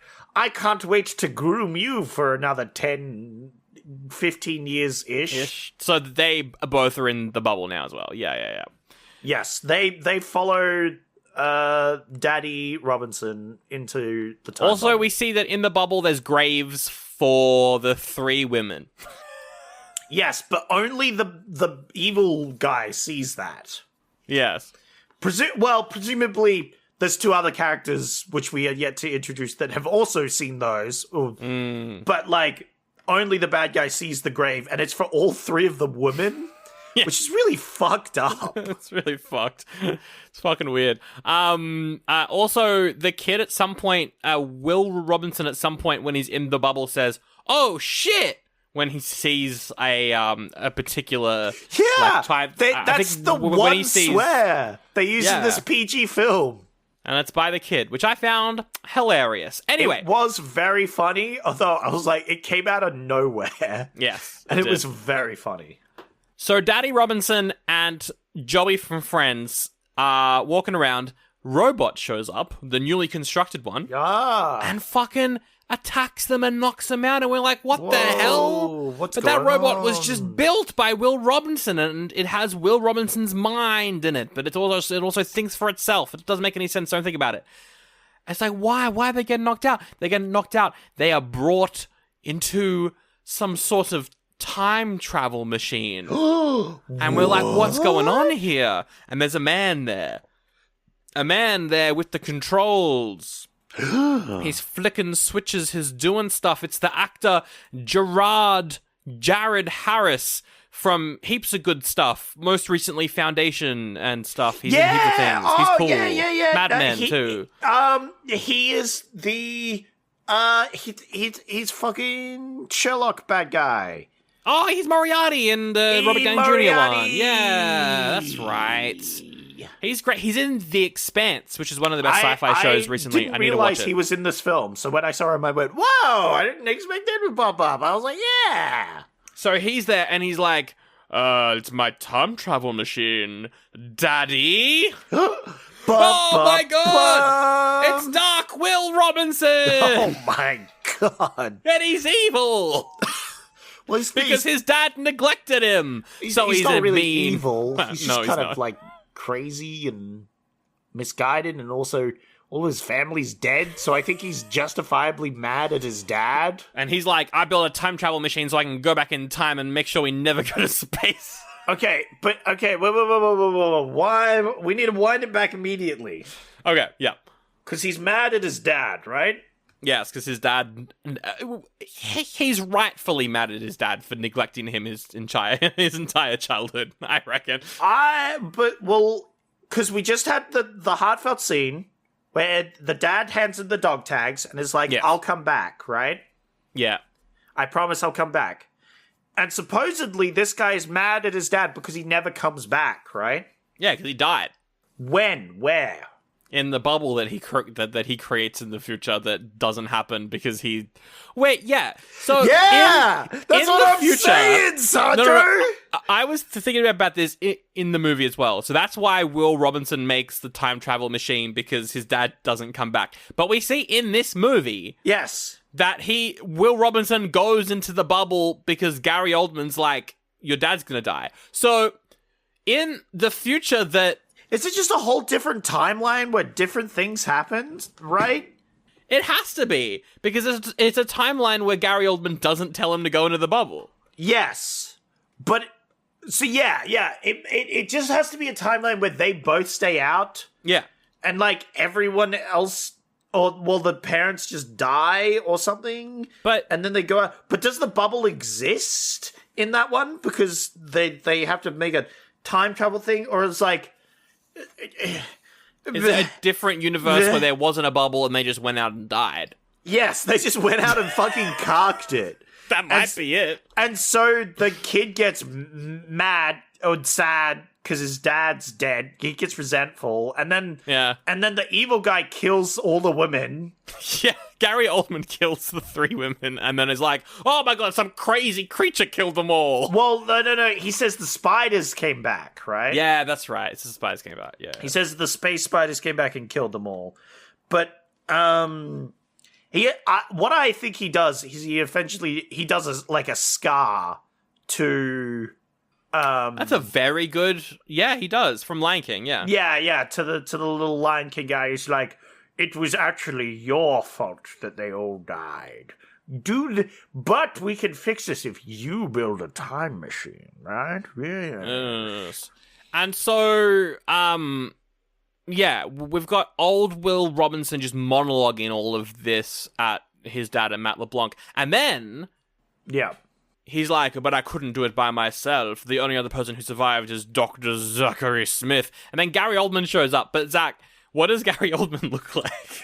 Okay. It looks like, I don't know how to say it. It looks like, he's like a really big Jawa. But like, he's got kind of like claw hand. He's like maybe a bit of a Death Eater vibe as well. But of course, but his face is now just like a lizard person's face. Well, because he got scratched by the spider, so now he's a spider. Oh, so that's why they repeatedly showed him getting scratched, and it was like, this is an important point in the movie. Yeah, because apparently him getting scratched by this alien's like fucking mutates him like a fucking X-Men mutant into a big alien man. And he's like, and because of this, I have turned good, and I hate old me. Fuck you, me. And he picks himself up because Gary Oldman and Will Robinson at this point have snuck into the time machine. And and Gary Oldman's trying to like be evil or something. So he's like, I hated my old evil self. Get fucked, me. And he picks himself up and throws him off a cliff. Yeah, he throws him off a cliff, and he doesn't die. No, that version doesn't die. We think he's dead, which means that he killed himself and now doesn't exist. If we're going by time travel rules. Well, it depends which time travel rules we're going with. Because yes, once again, they do a dumb time. He kills his previous self, which means he cannot exist. Except it's revealed, of course, that he didn't. He didn't die. Yeah, but. I think it would have been better if he did die, because then it would have been solidified that this is a different timeline, right? And that every time they're doing a time thing now, it's splintering off into a different timeline, which would at least help us narrow it down. What the fuck's happening with the fucking time travel? Exactly. But also, I did like the subtle implication because he hates himself, but it's revealed later on that he's evil. Yes. So the reason he hated his previous self wasn't because he was evil, it was because he was human. And he's turned evil spider thing. He thinks he's a god now. I don't like the writing of Gary Oldman's character, because the whole time he's like, not good. I'm a monster. I'm so evil. I'm evil. I'm so evil. I'm a monster man. I'm evil. Oh, I've been scratched by a spider. Now I'm a god. I'm an evil god. And I'm like, what the fuck is this character? He's like, I'm going to go back in time and I'm going to take over Earth because I'm a spider god. And I'm like, what? What in the fucking Marvel bad guy? Like, it's so badly written. I feel like that is fine for me because he's just kind of gone insane, as you would. Yeah, I mean, that's fair. As that sort of thing. But, like, I'm not saying it's good. I'm just saying it's like, okay, sure. You know, he's gone insane, you know. Yeah. But, like, his previous self doesn't do anything smart. That's the problem. Like, I wish he had been, like, a conniving villain. He's like arrogant. Yes. Is his like big flaw, but instead it's just he kind of throws tantrums and does evil things in this. And he's kind of slimy. So in the Netflix version, they gender swap his character. But she is like genuinely the smartest person on the ship. But she is also like, I'm so evil. But it works because she's smart. Yeah. It's like a mad scientist sort of vibe. Exactly. It's the only thing from that show that I liked. From the Netflix one. There you go. Like you need that. If you're going to have Gary Oldman keep saying he's evil and an evil genius, then make him an evil genius. All he does is be a backstabbing weasel in this one. I have always said, I think the biggest and most compelling thing about movies, at least for me personally, is the antagonist. Yes. Whether it is the obstacle that the hero needs to overcome, such as a challenge, such as getting back to your own thing, like, that's obviously important. But I have found a villain is usually the best antagonist. I agree. And in this one, there's kind of two antagonists here, because the antagonist is the situation that they're in. Yep. And the time travel and all that bullshit. There's also, like, Will himself is kind of like... Yeah, he becomes the... he's kind of the antagonist here as well. But only because he's manipulated by Gary Oldman, who is the villain of this. The problem is, like, that's essentially the biggest thing he does, and it's all off-screen. Yep. And it would have been, like, good in a TV show because you could have, like, half an episode where you see him being you do, like, a montage of them building the time machine, right? or you essentially just play out that whole situation that happened that they talk about as an episode, right? Where the previous timeline happens. And you get to watch that, and then you're caught up to speed in what's happening in this timeline, right? And I think that's where time travel works a lot better, is TV shows. I agree. Like, if you had some sort of long British TV series where the main focus was time travel, and you just used it as a plot thing to go to various places and do whatever bullshit you wanted, right? Yeah, you're talking about Dirk Gently, of course. Exactly. Thank you, Sandro. I'm glad you've been paying attention. You're right. I think time travel movies, there's some that work. Like Looper, for example, I think is a pretty good one. But for the most part, time travel works better in a long format. You need to drag that out. The reason is because time travel's complicated. Yeah. And you need to be careful with it because it's quite easy to make mistakes with it. But like, if time travel is the main focus of your movie, you can put a lot of time and effort into, like, hashing it out, you know? And it can be a good thing. And I think this movie did a pretty good job, but just not a good enough job. Yeah, for sure. It tried to make it, because it plants the seeds for each of the time travel bits it's doing. It does, early in the film. But it just doesn't, it doesn't go through the, I don't know how to say it, like a peer reviewing. That's what I'm. This movie needed to be more peer reviewed and fleshed out. You know what I mean? It needed to be rewritten by someone that isn't the guy who created Star Trek Picard. Yeah, definitely. Yeah, I agree. I'm glad it's a writer that you don't like, so you can dunk on him. It's so funny because I think he's also a showrunner for Strange New Worlds, but he doesn't write on Strange New Worlds. He only writes on Picard. So that's funny. As a showrunner, maybe he's fine. But as a writer, I kind of really don't like his stuff at all.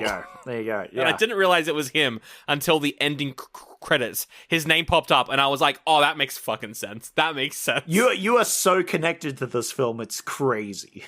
Yeah, I know, right? It's crazy. Anyway, so it's revealed that the bad guy is in fact actually bad and hasn't turned good at all. Wow, that's crazy. Yeah. He takes his cloak off and he looks like as like a demented evil Jawa, I thought he was a good guy now. Oh wait, he's still bad? What a crazy show. He's a giant CGI Spider-Man. And it's like, oh yeah, he killed all three of the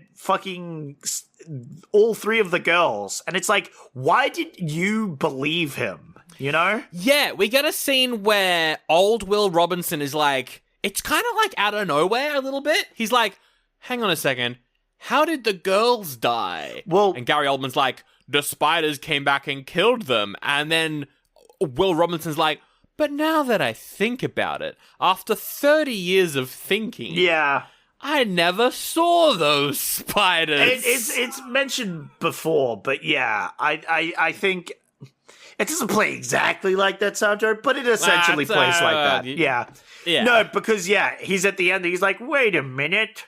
There wasn't any other spiders, were there? It was you all along.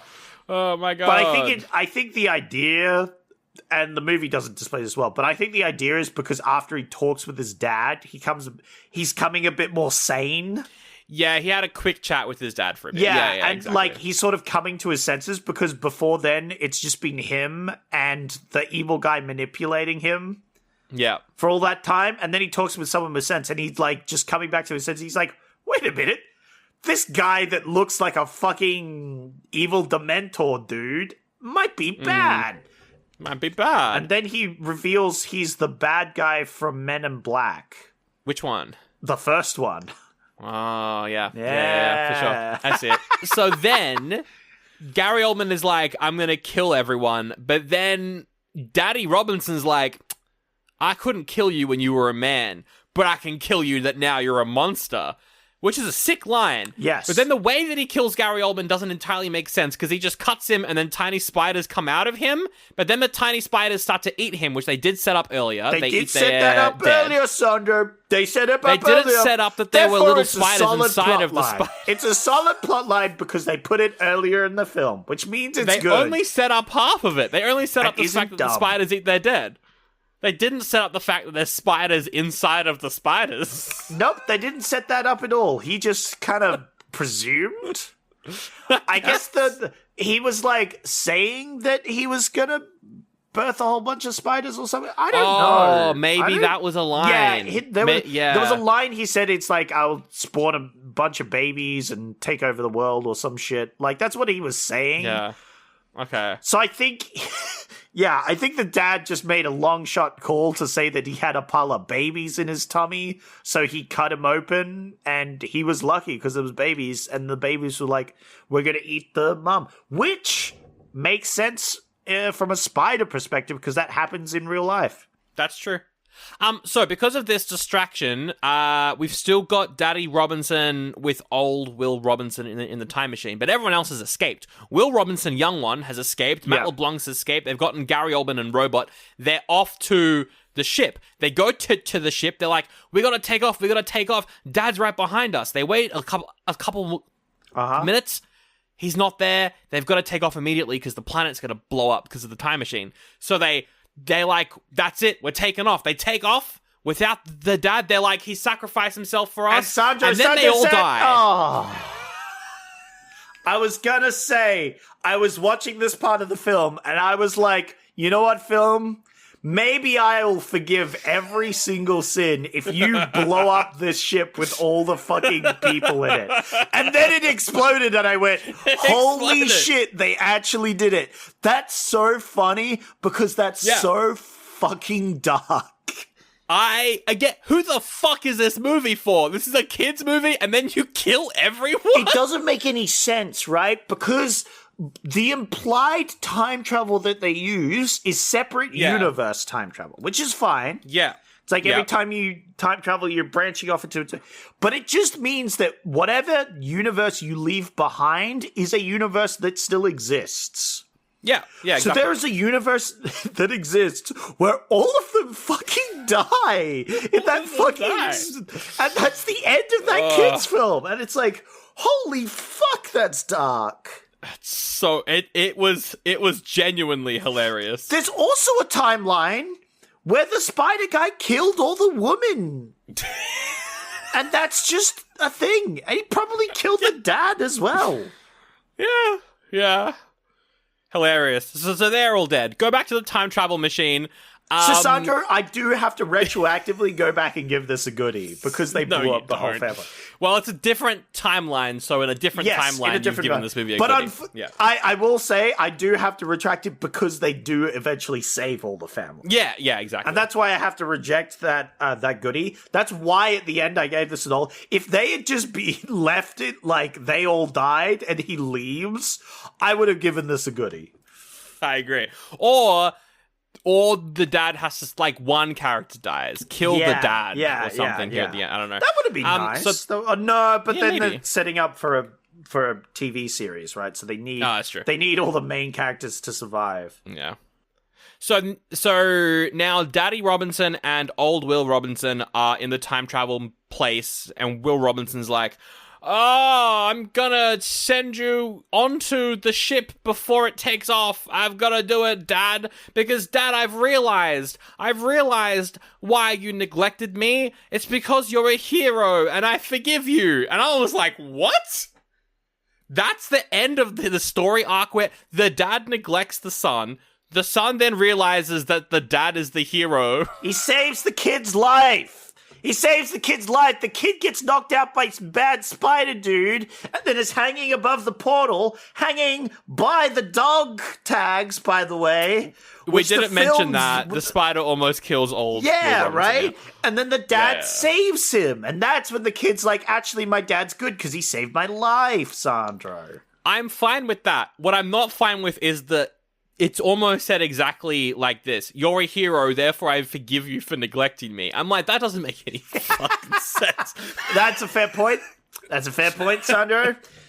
That's my issue. Are you saying this was poorly written? Is that what you're trying to say? So badly written. Okay. But Sandro, you're mad at that. Whereas I'm mad at 30 seconds ago. Okay, there's more because guess what, Sandro? There's more time travel stuff happening here. Okay, yeah. What's this next because, time travel bit? all right. So during that fight scene where they're fighting the alien thing, right? Before they cut him open and then he gets eaten by his own kids. Yeah. Eaten by the kids. Well, that doesn't even kill him. That just mildly annoys him. They push him into the portal, right? Oh, yeah, he burns up in a which is a pretty fucking brutal death as well. That's pretty brutal. It was awesome. That was the best death in the film, easily. I was like, fuck yeah. But they're looking at Earth, and then it zooms in closer, and they can see themselves ready to leave Earth in the ship, right? Because that's the plan, right? Yes, just before, because Will Robinson wanted to travel back to stop them from leaving Earth in the first place, yes. Why doesn't he send his dad? Or he go and do that? Because they've learnt lessons now. No! And so and they're a closer family unit. So let's just keep them in space. Oh, no, Zach, the actual answer is so they can make a TV show after. Shit. I did say that. Yeah, no, you're right. That's kind of the running joke of the show in the 60s, though, is they are almost able to go back to Earth through time travel or through whatever, like almost every episode, and then they, for some reason, choose not to. Oh, okay, yeah. It's kind of like a running joke. Maybe it's not every episode, but maybe it's like every couple episodes. Good. I swear there is an episode where they travel back to like the 40s. They're like, oh my god, we're finally on Earth. Oh, nuts, it's the 40s. Well, guess we've got to go back to space. It's like you could just stay on Earth. Yeah. That's very funny. But yeah, no, because like, the Sun's original plan is to go through the portal and stop them from flying. Hear me out. Yeah. Do that, except all you do is stop Gary Oldman from sabotaging the robot. Exactly. All you do is stop Gary Oldman, and then it's fine, yeah. Yeah, and then literally everything goes off without a hitch, and everything's fine. But instead of doing that, he's like, I'll chuck my dad, not through time, but like 5 feet over to the spaceship. Before it takes off, yeah. Before it takes off. That's how I'm going to use my all-powerful time machine with its one use. He can only use it once, and he chooses to keep his family stranded in space because he realized that his dad is a hero. It's fucking dumb. It's so stupid. It's really dumb, and it made me mad right there and then. I'm like, I literally went, wait, why won't you go back and fix all of this? Because all of the bad things that just happened would also be stopped if you just went and sent someone back in time to that spot. You could stop the flight, you could delay the flight, you could stop Gary Oldman. Stopping Gary Oldman fixes all the problems of this entire fucking movie, right? I guess they don't know how Gary Oldman got on board. No, but they know that it was... They know him, so he can just go back in time as old Will Robinson and... Yeah, and they stop him. All he needs to do is be like, "Hey, the movie starts. The ship is either going to be sabotaged or is sabotaged right now. We need to go in and fix that. Otherwise, it's going to stop the mission." And if he said his dad could explain to his dad what happened, right? It's like, exactly. There's so many things. But anyway, we have to get to some more of this film before it ends. So he teleports his dad. So close to the end. We're so close. He teleports his dad onto the spaceship. And then they're flying away. But of course, the dad saw them fucking die in a space explosion 2 seconds before. Did. Also, this is like the Michael Bay of sci-fis, by the way, because they have so many explosions. Yes. But I liked it because it wasn't by Michael Bay, so I'm fine with it. And I'm surprised I didn't mention it earlier because it was my main thought, but this is like the 5th Transformer movie or whatever. Because in that movie, there was time dilation bubbles and fucking Merlin the Transformer. Yeah, right? Yeah. There was that level of bullshit in this. Anyway. But here's the thing. That movie gave me a headache and this one made me laugh. Therefore, this one's better. First off, I'll agree, but only because I'm somehow more angry at the Transformer films. Yeah, so then he's like, all right, we can't fly up because if we fly up, we die. I saw it happen 2 seconds ago, which is fair. We must fly down. Fly down and use hyperspace. And then the kid's like, but that could put us anywhere in the galaxy again. And the dad's like, let's get lost in space, baby! And then they yeah, except they hyperspace don't through the planet. They don't though. They fly through the planet first.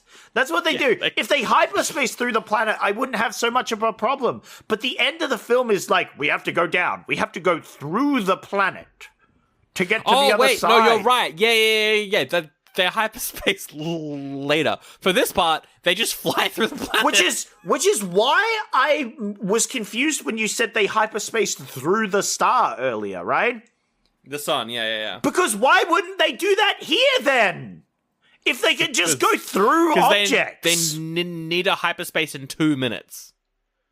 Because for the plot to have its funny ending. The plot. Okay, yeah. But they go through a planet, and this makes no fucking sense. It's like, just establish at the start of the film that the ship is like very heat retardant or something, you know? So we could go through a planet's fucking core or some shit. Why is this fucking the journey to the center of the Earth all of a sudden, right? Why is this a hollow planet theory all of a fucking sudden? Because they fly through this fucking planet, pop out the other side, and then hyperspace away. And I'm like, I get that you're going to end the film with hyperspace. That makes sense.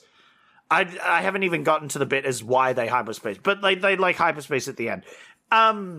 Like, that makes sense, but I'm just like, why did they have to go through why?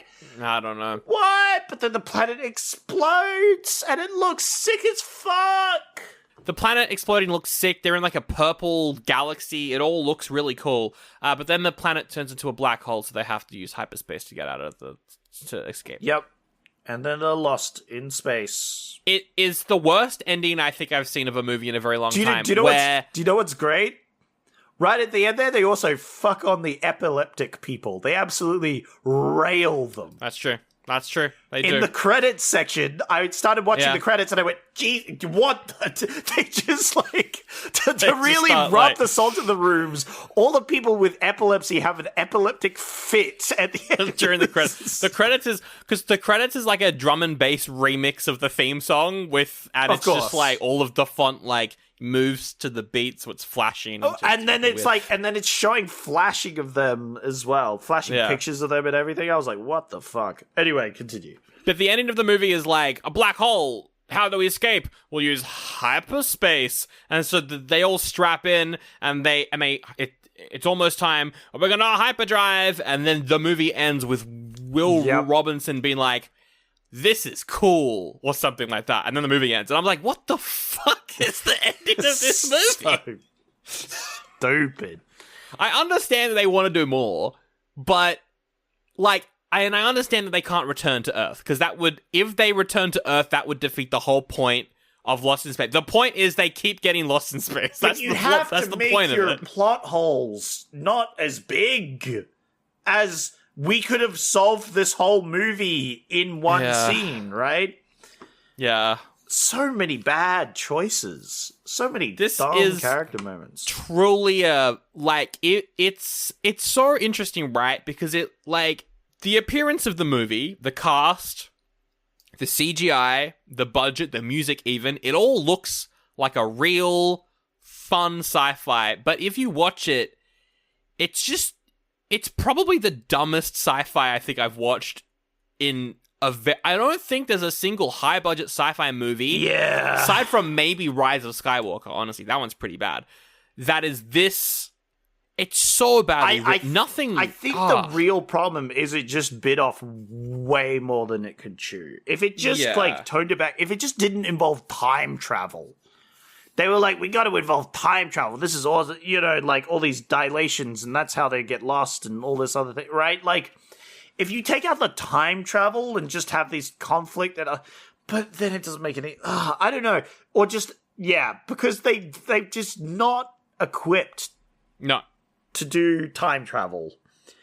And it makes it worse. And even without the time travel, it was probably just bad. And it's just, It's bad. Ugh. But they're lost in space again.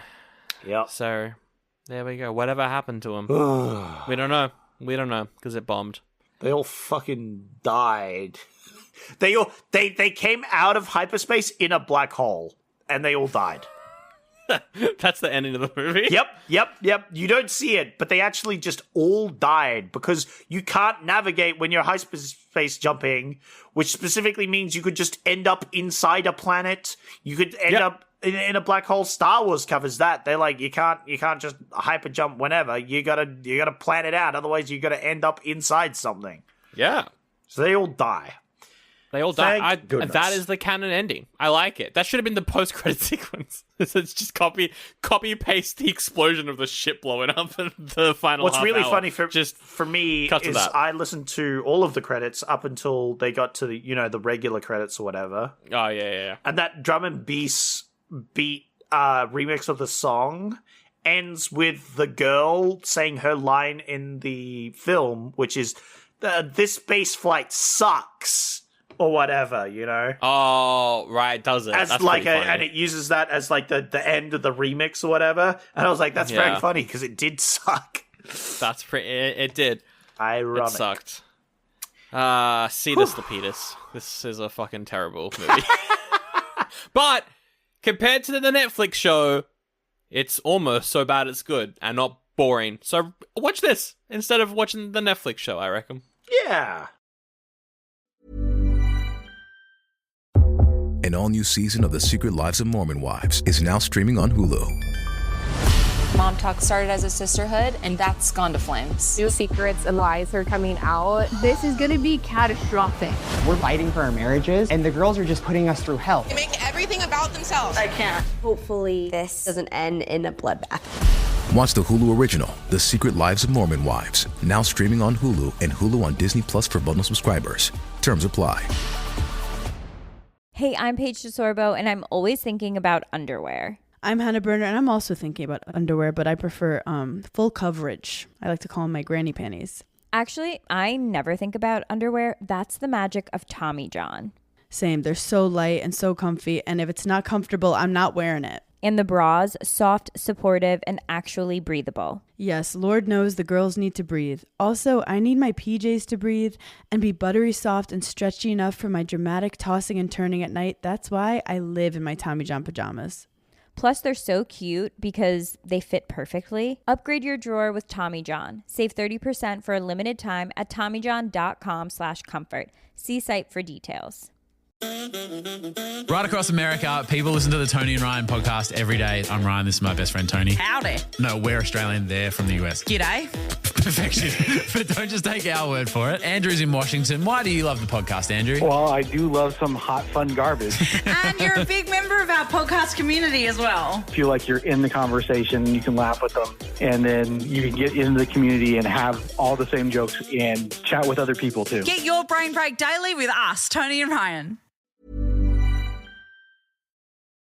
Alrighty ho, Sandro. It is time for Raving Rumble. Ooh. It's the part of the show where I get reviews from the best review site in the world and the worst review site in the world. IMDb is probably the worst, and the best might be Empire. I like Empire; they're pretty good. Maybe in a different universe, Sandro, but in this universe, we use Rotten Tomatoes and Letterboxd.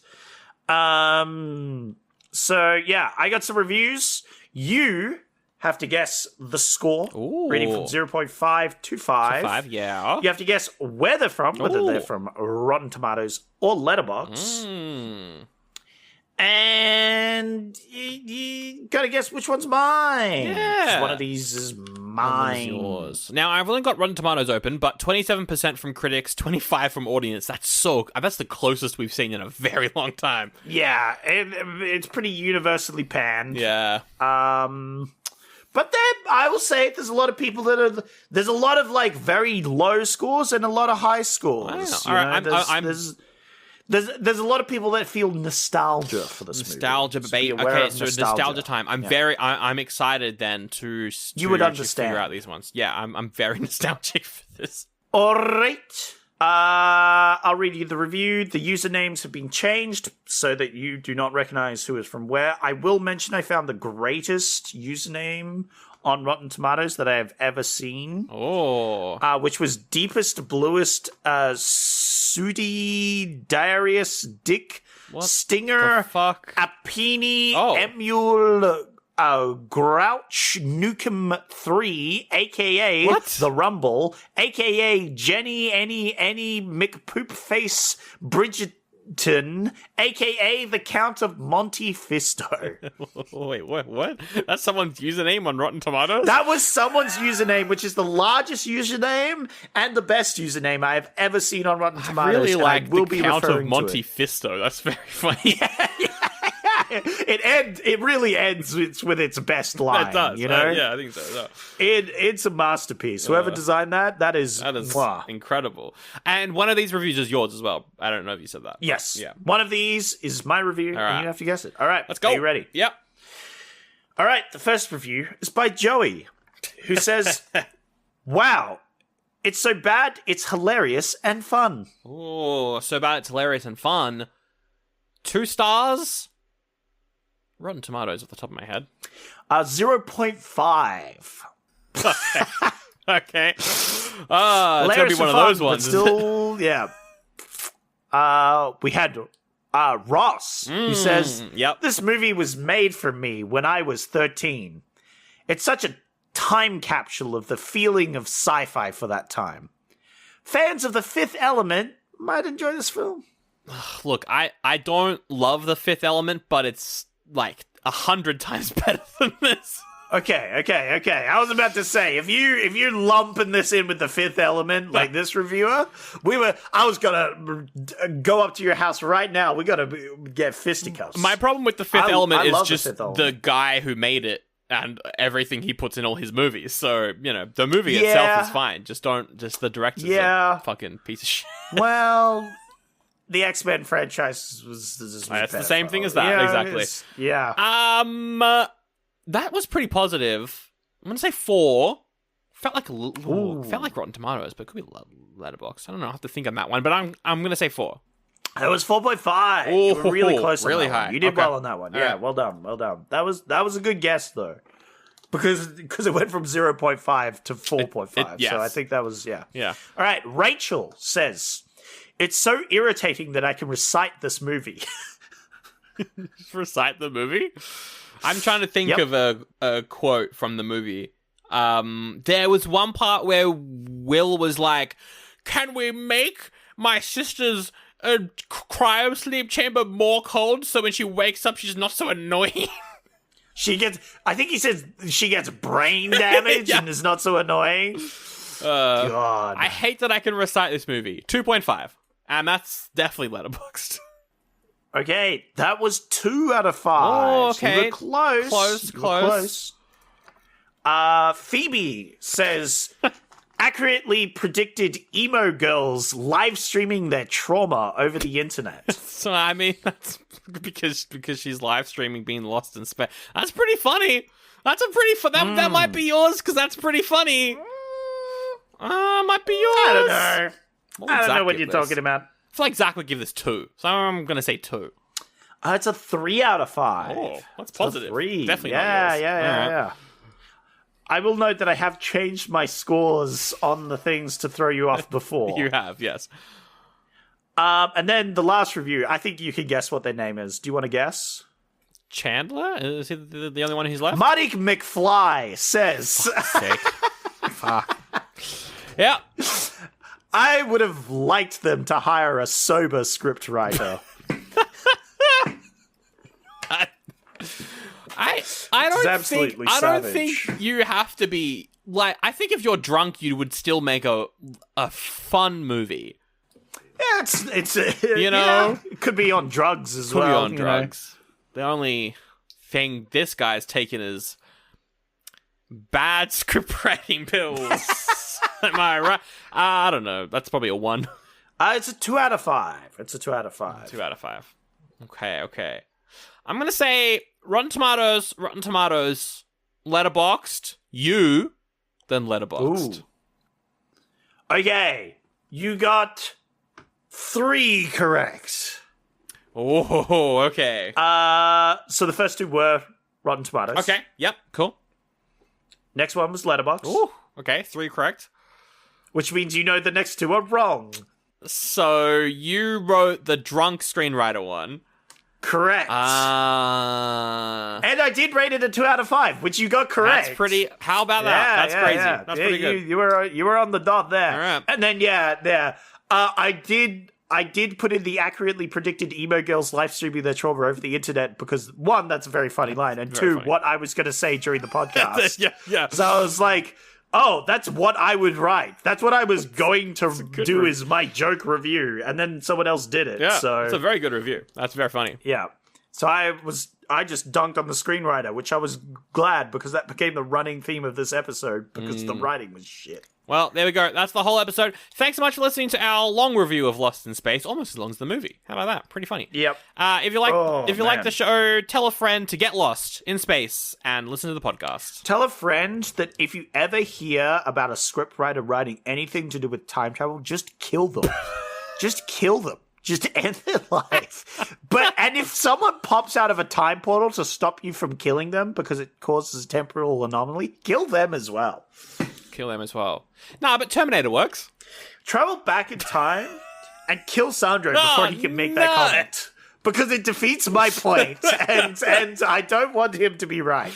If you like the show, that is a big way to help us out, is just telling friends. Also go to patreon.com/oldiebuddygoodypod if you want to help out the show with a couple dollars. We've got ad-free episodes, bonus episodes as well. If you like time travel, we're doing Days of Future Past, X-Men Days of Future Past. Oh, shit, we're doing more time travel? We are. Oh, That's out next week, I think, which I'm very excited to rewatch because I don't remember it. So this will I'm gonna need some, blood thinners or something. Yeah. My blood pressure is gonna skyrocket for the next week or so. Definitely, yeah. I'm not sure when we're recording that. Honestly, probably next week. So, yeah, you'll need to... I'm gonna need to visit my physician. Yeah. Link in the episode description. Shout out to our editor, Mr. Starkey. Hey, Starkey, if you were lost in space, what would you do? I think I would personally infect an alien race with COVID. Ugh. Yeah, that makes sense. I mean, it makes sense, Sandro. You can't deny. It makes sense, but I don't care for it. Ugh. Yeah. Look, I'm just saying, same. Yeah, you would. You would. All right. Links to everything in the episode description. Oh, also, I've started, you probably noticed 2 weeks ago, but we're banking these. I reviewed a new movie, Predator Badlands. It was a little review on the podcast. It's like 10 minutes. Recorded a little thing. Yeah. I once thought about doing that, but I was like, nah, I wouldn't do that, you know. But I like the idea, and so I'd like to see if I could put out some content as well to supplement. I realized that I'm going to a lot of movie premieres and I write written reviews, but I was like, why don't I just record a podcast and then also a video and put it on TikTok and on this podcast? Why don't I just do that? Yeah. So I'm going to do that as well. That's a cool idea. And then we can do it. We might get an invite to Avatar 3, but it's going to be an IMAX in 3D, so I think we should just go to a normal screening. Yes. No, I don't want to watch. I want to go to IMAX. I don't want to watch a 3-hour 3D movie. Sandro, I want to get a migraine from watching a 3-hour 3D movie. Sandro, all right, for you, baby. I want to go to IMAX. Sandro, you'll probably have to take work off for that day as well. I will take work off if it's for Avatar 3. Absolutely. If we get invited to Avatar 3, Zach will go. No, I mean we'll both. I'll go by myself, Sandro, if I have to. I'll do it. I'll do it. And we'll review it on Patreon, probably. I will probably have to take medication because I remember watching June, I felt sick during points of that film. When we went together? Yeah. It was because they had the, special cameras with the, super wide lit, so they could do, a special viewing of it. Yeah. Where it was, extra large or something. But, the edges of the screen made me nauseous if I looked at them, right? Yeah. It was, really unfocused. Yeah. And so it, made me feel sick. I don't know what it was. Okay, you got to pick a movie, Zach. There's five movies that I've picked. Again, culled from, 12. Jeez Louise, that's a lot. You had a lot of movies. I had some connections and I went with them, and they were pretty funny. So I'm excited for you to. So you had 12 almost immediately, or you searched a bit? Over about 5 days, I had 12 movies that I then had to. Wow. Because I kept being like, oh, I could do this. Like, we'd come up with one, then the next day be like, but then I could do these two. So I'm excited to see what you pick. Now, I'm going to be doing what I did last time, which is you are getting the gimmies, but they're going to be randomized, and you're going to have to put points towards which one you want. So I'm going to give you genres. Yeah. The genres for all 5 films. It's going to work a little bit differently, though. Last time, I gave you all 5 genres, and you voted for one. This time, I want you to vote 1 point for 1, 2 points for 2, 3 points for 3. I want you to kind of organize it. You can vote for 3, but one gets 1 point, one gets 2 points, one gets 3 points. So you can kind of rank them in your preferred way there. Okay. Okay. That's it. You got 5 options, and then you can allocate your points however you wish. So good luck. Good luck. Good luck. Let's start with genre. I think that's a good way to start. Let's go. Movie number 1. It's an adventure film. I like adventure. Adventure's classic. Movie number 2. It's a sci-fi film. I hate sci-fi now. I will never watch it ever again. That's fair. Movie number 3, comedy film. I've never liked comedy and never will. Movie number 4 is a family film. I like Vin Diesel. I'm all about family. Hell yeah. Movie number 5 is a crime film. Ooh. Yeah. We haven't done crime in a while. Yeah. Crime's good. So, I like a bit of crime. 3 of these, you can give points. Again, 1 point to 1, 2 points, and 3 points. Gotta kind of... Now, the sci-fi could go either way here. But do we do back-to-back sci-fis? Well, we did sci-fi last week and this week, so, Yeah, I know. I mean, we might need to get off the sci-fi train, is what I'm saying. That's fair. But I want to give at least 1 point to sci-fi. All right, 1 point to sci-fi. I'm giving 1. I like It's a cautious 1. It's a cautious 1. Just maybe it'll affect later on. I'm feeling 2 for. This is a tricky one. I'm not keen on the family. Fair. I'm going to be honest. Yeah, fair. After watching this movie, the family is not bringing me in. In fact, it was the main reason I wanted to invent time travel and go kill my dad. Yeah. What? Damn, poor guy. So that I wouldn't have to watch this movie.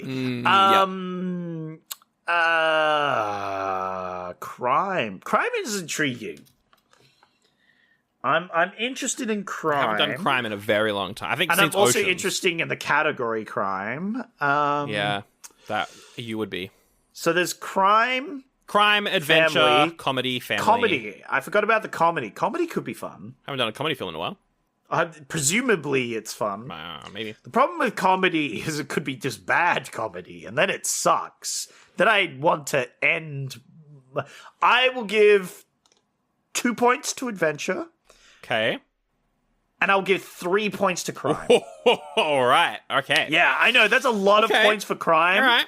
But you know what? Crime. I like the angle of crime right now. So I'm putting the big 3-pointers on that one. All right. I'm going to let you pick what you want next. Do you want another genre? Do you want an actor, tagline, colors? Ooh. This is tricky. Let's go the other genre. Because you're not going to tell me which one matches with which. No, right? I'm not. Now I'm going to randomize them. I like it. Okay, so you could have a comedy movie. Okay, we've done comedy before, so there's multiple comedies here. Sci-fi movie. Okay, there's multiple sci-fis. That checks out. Family movie. Ooh, I am scared. There's multiple. There's definitely a comedy family movie in here. Maybe. I know it for sure. Horror. Okay. It's a new one. Ooh, horror, yeah. Or trash is the other genre. Oh, trash! Holy shit! Or trash. Sandro is dunking. That one might not be from right Google. now. I might have had to come up with that one myself. Yeah, no. I fully understood. Yeah. I'm gonna. I'm going to give 2 points to trash. Oh boy, 2 points to trash. Okay. Not 3. I was going to give it 3, but I'll just give it 2 because that's very funny. Yep. I'll give another 1 pointer to sci-fi. Okay, fair. Damn. All right. Yeah. Yep. Chuck the little 1 on the sci-fi. Mm-hmm. Then you got to give you a 3 to something. Family, horror, or comedy. Oh, I'll give it to the horror. I'll give 3 to a horror. All right. Hell yeah. 'Cause I like. Hell yeah. Because I'm digging the horror with these. All right. Let's go actors. I can't wait to watch this horror trash film. All right. Let's go actors then. I want to do actors. Yep. Alan Rickman. Ooh. Yeah. We love him. Yummy. Alan Rickman. I do love Alan Rickman. Vin Diesel. You mentioned him earlier. Oh, Very I'm all funny. about family. Holy shit! Yeah. And there's 2 family films? Holy. Alan Rickman, Vin Diesel. Let's also do Christine Ebersole. She's more of a character actor. She's from Amadeus. She's most popular from Amadeus. Oh, yep. I think she's one of the main characters in Amadeus, so, it's quite a good actor. Okay. Roberto Benigni, who is an Italian comedian. Oh, I like it. I dig it. For comedies. And then also Tim Robbins, who's the main character from Shawshank that isn't Morgan Yeah, Freeman. I know Tim Robbins. Yeah. Oh, Tim Robbins is great. He's good. Okay. You know I gotta do it, right, Sandro? What are you doing? I gotta look out for family here, you know? Yes. I'm all about that How family. many points are you giving Vin Diesel? I'm putting 3 on Vin fuck. Diesel, baby. 3 on the big D. All right, yep. This is tricky. Because they're all good. Yep. Because I like the comedy guy as well. That could be interesting. The Italian comedian guy? Yeah, he's really, I really like him. He's really funny.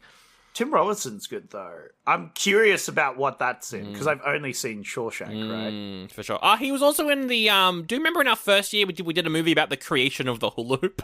He was the main character in that, too.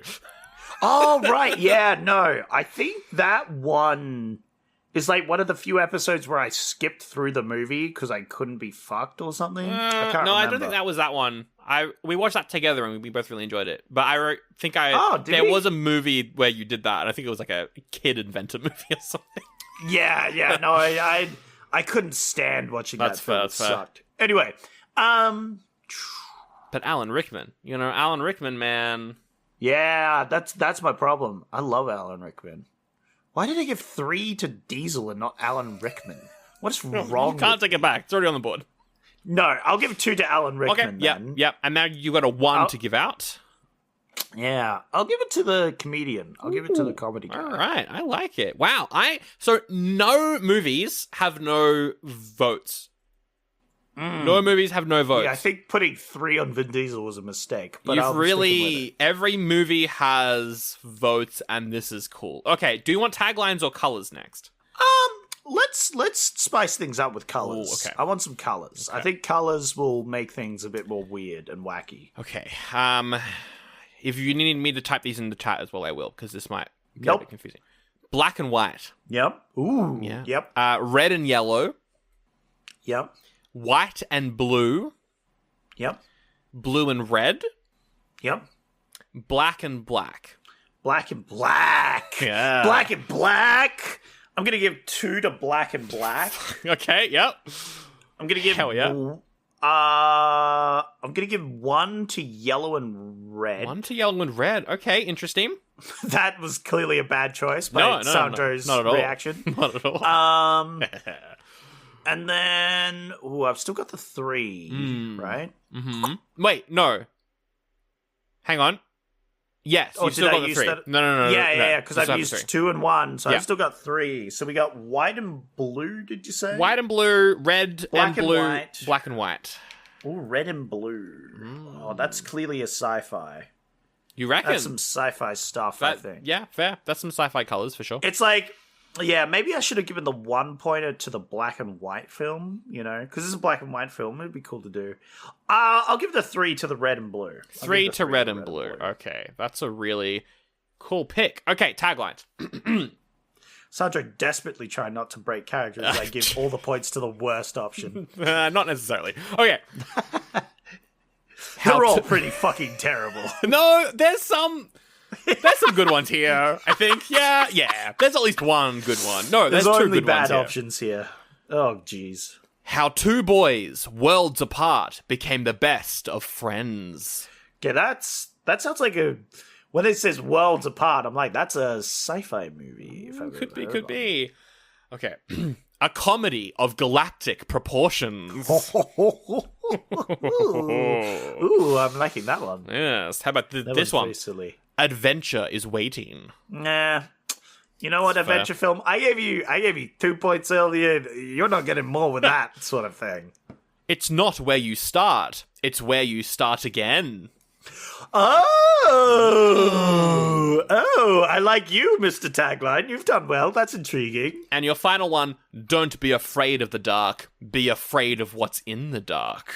Ooh, okay. That sounds like the horror one more. Yeah, for sure. Okay, Could be. this is good for the taglines, right? Because we've always rated them with thumbs up, thumbs down. But this is where I can literally put my money where my mouth is. Yeah. Okay, the second one. What was that one? Comedy of galactic proportions? Yes. I'm going to give that one 2. Okay, yeah, all right, sure. I'm gonna give the last one, the Afraid of the Dark one. Yep. Yeah. 1. Where Sandro's like the horror, the one that could apply to any of them. The Don't Be Afraid of the Dark one. Yeah, for sure. I'm gonna give that 1. Yeah. And then what was the third one again? Is that It's Not Where You Start, It's Where You Start Again? Yeah, I'm gonna give that one 3. That one 3. Okay. I'm gonna give that one 3. Okay. It's turning out very interesting. Okay, well, that's pretty much everything I wrote down. So, if you've got any, you can ask one question. Do you think I should do one question and just sort of wing it? See where the points lie? I think we could see where the points lie. You potentially could, you very much could shake it up with one question and how you allocate Sandro, points. If this movie was a character from the TV show Friends, which part of the group of friends would each of these movies be? Oh. All right, that's a very good question. Yeah, look, I had to do it. I had to ask the question. It's like, okay, which film is the Ross? Come on, you gotta spill the beans. Which is the Ross of these films? Okay, so I'm gonna start with Joey. Wait, no, but that doesn't work. You just have to allocate... Okay, so I've got to pick 5 Friends characters. Basically what I'm doing is I'm allocating 5 Friends characters to these 5 movies, and then you need to know in your head which ones these apply to, and then you just tell me the 5 Friends characters that you have, and I will rate the Friends characters. Because I already have biases up here, Sandro. You don't know which is getting which, though. God, this is fucking hard. I don't know them that... It's a very difficult question. This is such a hard question. Dumb question, especially because we're not, like, big Friends watchers. I don't really like... I like the cast. Have you watched Friends? I've watched a lot of it. I like the cast. I don't like the show. So that's... Yeah, that's fair. Okay. Absolutely. I think this works. Okay, so the 5 Friends characters I picked, Ross, Chandler, Joey, Phoebe, and Monica. Okay. I left out Rachel, which is very interesting. But none of these movies really work for Rachel. I included Rachel before, but I was considering excluding her because fuck Rachel. Do I let you give 1 point, 2 points, 3 points, 4 points, 5 points for this one? Oh, you want to go the full 5? Do I want to go That's up to you. That's very funny. I kind of want to do it. All right. So obviously number 1 would get all 5 points. Rating the Friends characters, right? Your favorite would get 5 points, yes. My favorite your least favorite only gets 1. Least. Shit. Chandler might be my favorite though. Okay. Yeah. Yeah, which is bad news because I think that's going to be on a not as good film. Why? I don't know. I just get a bad feeling that Sandro is bad at applying Friends characters to movies. I'll give... You know what? Yeah, I'll change that because you're right. It's Joey I'm thinking of. That's Matt LeBlanc's character, yeah. Yes, now you're right. I was thinking of Matt LeBlanc's character as Chandler, but no, he's Joey. Yeah. You can tell I've not watched a lot of Friends. Joey is the actor. He's like, I'm an actor. Yeah. Yeah, I'll rate him number 5. Okay, because yeah, obviously he's the best. Yep. Right, yeah. Yep. And then Chandler, he'd be number 3. 3? I think Chandler's number 3. Okay. Ross is number 4. All right, yep. Yep. Ross is so shit, it's funny. And then Phoebe, number 2. Phoebe 2. Monica 1, really? Yeah, I'm not huge on Monica. Wow, she's my favorite one. Actually, can you swap Phoebe and Chandler, I think? Swap them? Yeah, put Phoebe as number 2. I like Phoebe.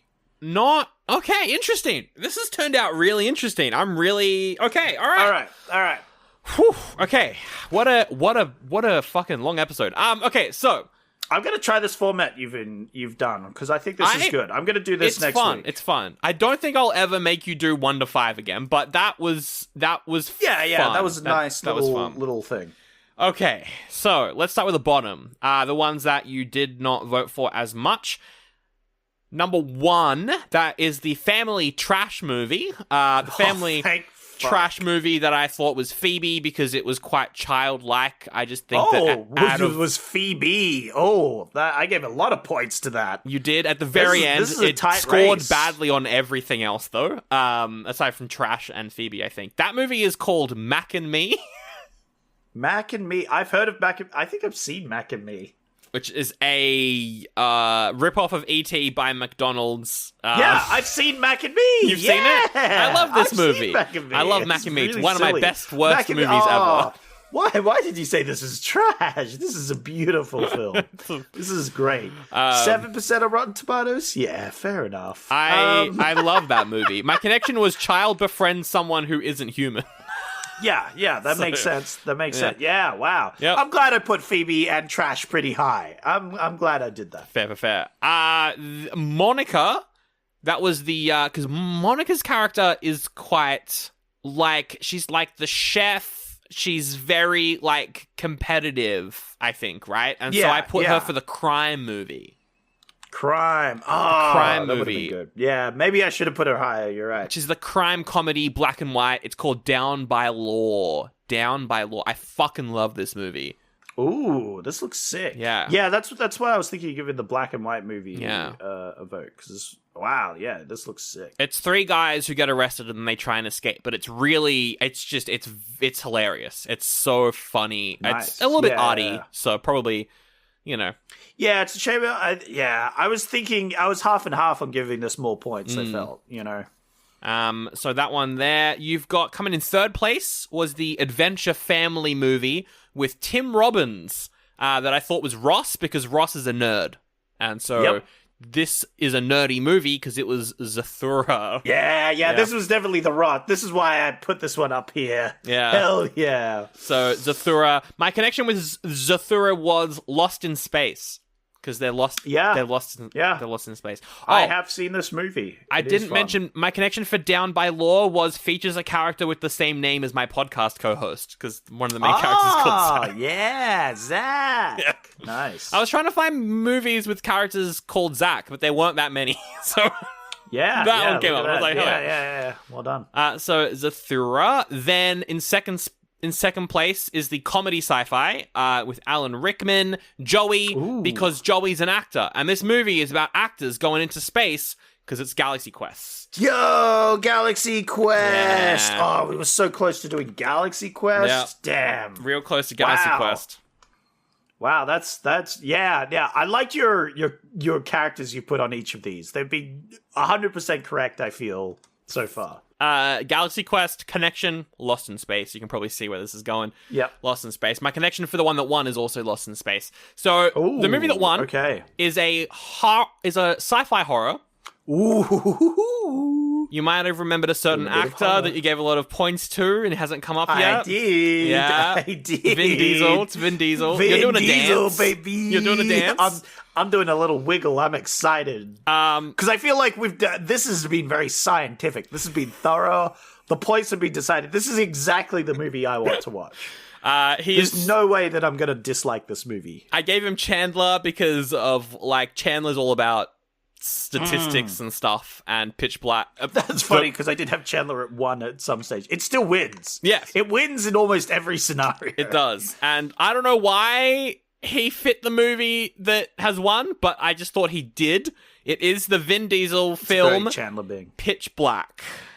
Yeah, Pitch Black. Yeah. Hell yeah, Pitch dude. Black is what we're doing next week. Now, Zach, do you? I just want to ask you a question. The rules for the trilogy thing. So if I make us watch a trilogy, does that mean that when does that reset? Is it at the end of the year? So then in February, when we come back after our break, I'll be able to do the trilogy card again? Or is it like countdown from like 6 months from when I've picked a trilogy? I think it ends end of year. End of year? I would say. So if I pull the trilogy card right now and make us watch the entire Riddick trilogy, then I'm not really throwing my trilogy card out the door because it will reset in like a month. Yeah. So we're going to watch the whole Riddick trilogy? Yeah, baby! This is the best outcome of my life! Fuck yes! I fucking love the Riddick series. Holy shit, I've been thinking about this for like months. I've never watched them. I've always wanted to watch the Riddick trilogy. You've never watched them? I've never watched them. You've never watched them? Holy shit! This is the best moment of my life. Fuck, I love these so over the films. next 3 weeks, we'll do the whole Riddick trilogy, starting with Pitch Black. These are absolutely some of my guiltiest of pleasures. They look very funny. I'm excited to watch them. That's so movies. They are cinema. They are cinema. Okay, well, my connection is Lost in Space, but I guess at the end of each episode, I come up with a connection for the next Riddick movie. I'm going to try and not use Vin Diesel as a connection. I'm going to try really hard. So what's going to happen? Are we going to watch these all back to back, do you think? No, I think we do 3 episodes. Yeah. Cool. So back to back. Sweet. We do next week Pitch Black, then the second one, then the third one, and then you're back to picking. Which actually will lead us right into Christmas, because then we'll only have like 2 episodes left after that, which it's kind of funny, because then you can't make us watch a trilogy. It's true. Unless I do, Sandro, and it carries on to the next year. Oh, but then we can't do a Christmas movie. Unless I pick a Christmas trilogy. Oh, you could do that. Technically, that would work. All right. Next week. But I wouldn't do that. No, you definitely wouldn't pick a Christmas. I wouldn't do that. What are Christmas? I don't even want to know. Let's just say, don't worry about it and don't look it up. Oh, dear. Well, next week. Oh, my God. I cannot believe we ended on Riddick. We're doing Riddick. Yes, I think I saw this film last year because I was like, I need to watch this again because I love this film. Well, now you're going to get to watch 3 of them. I have never been more glad that I put 3 points on Vin Diesel in my life, dude. This is the best format.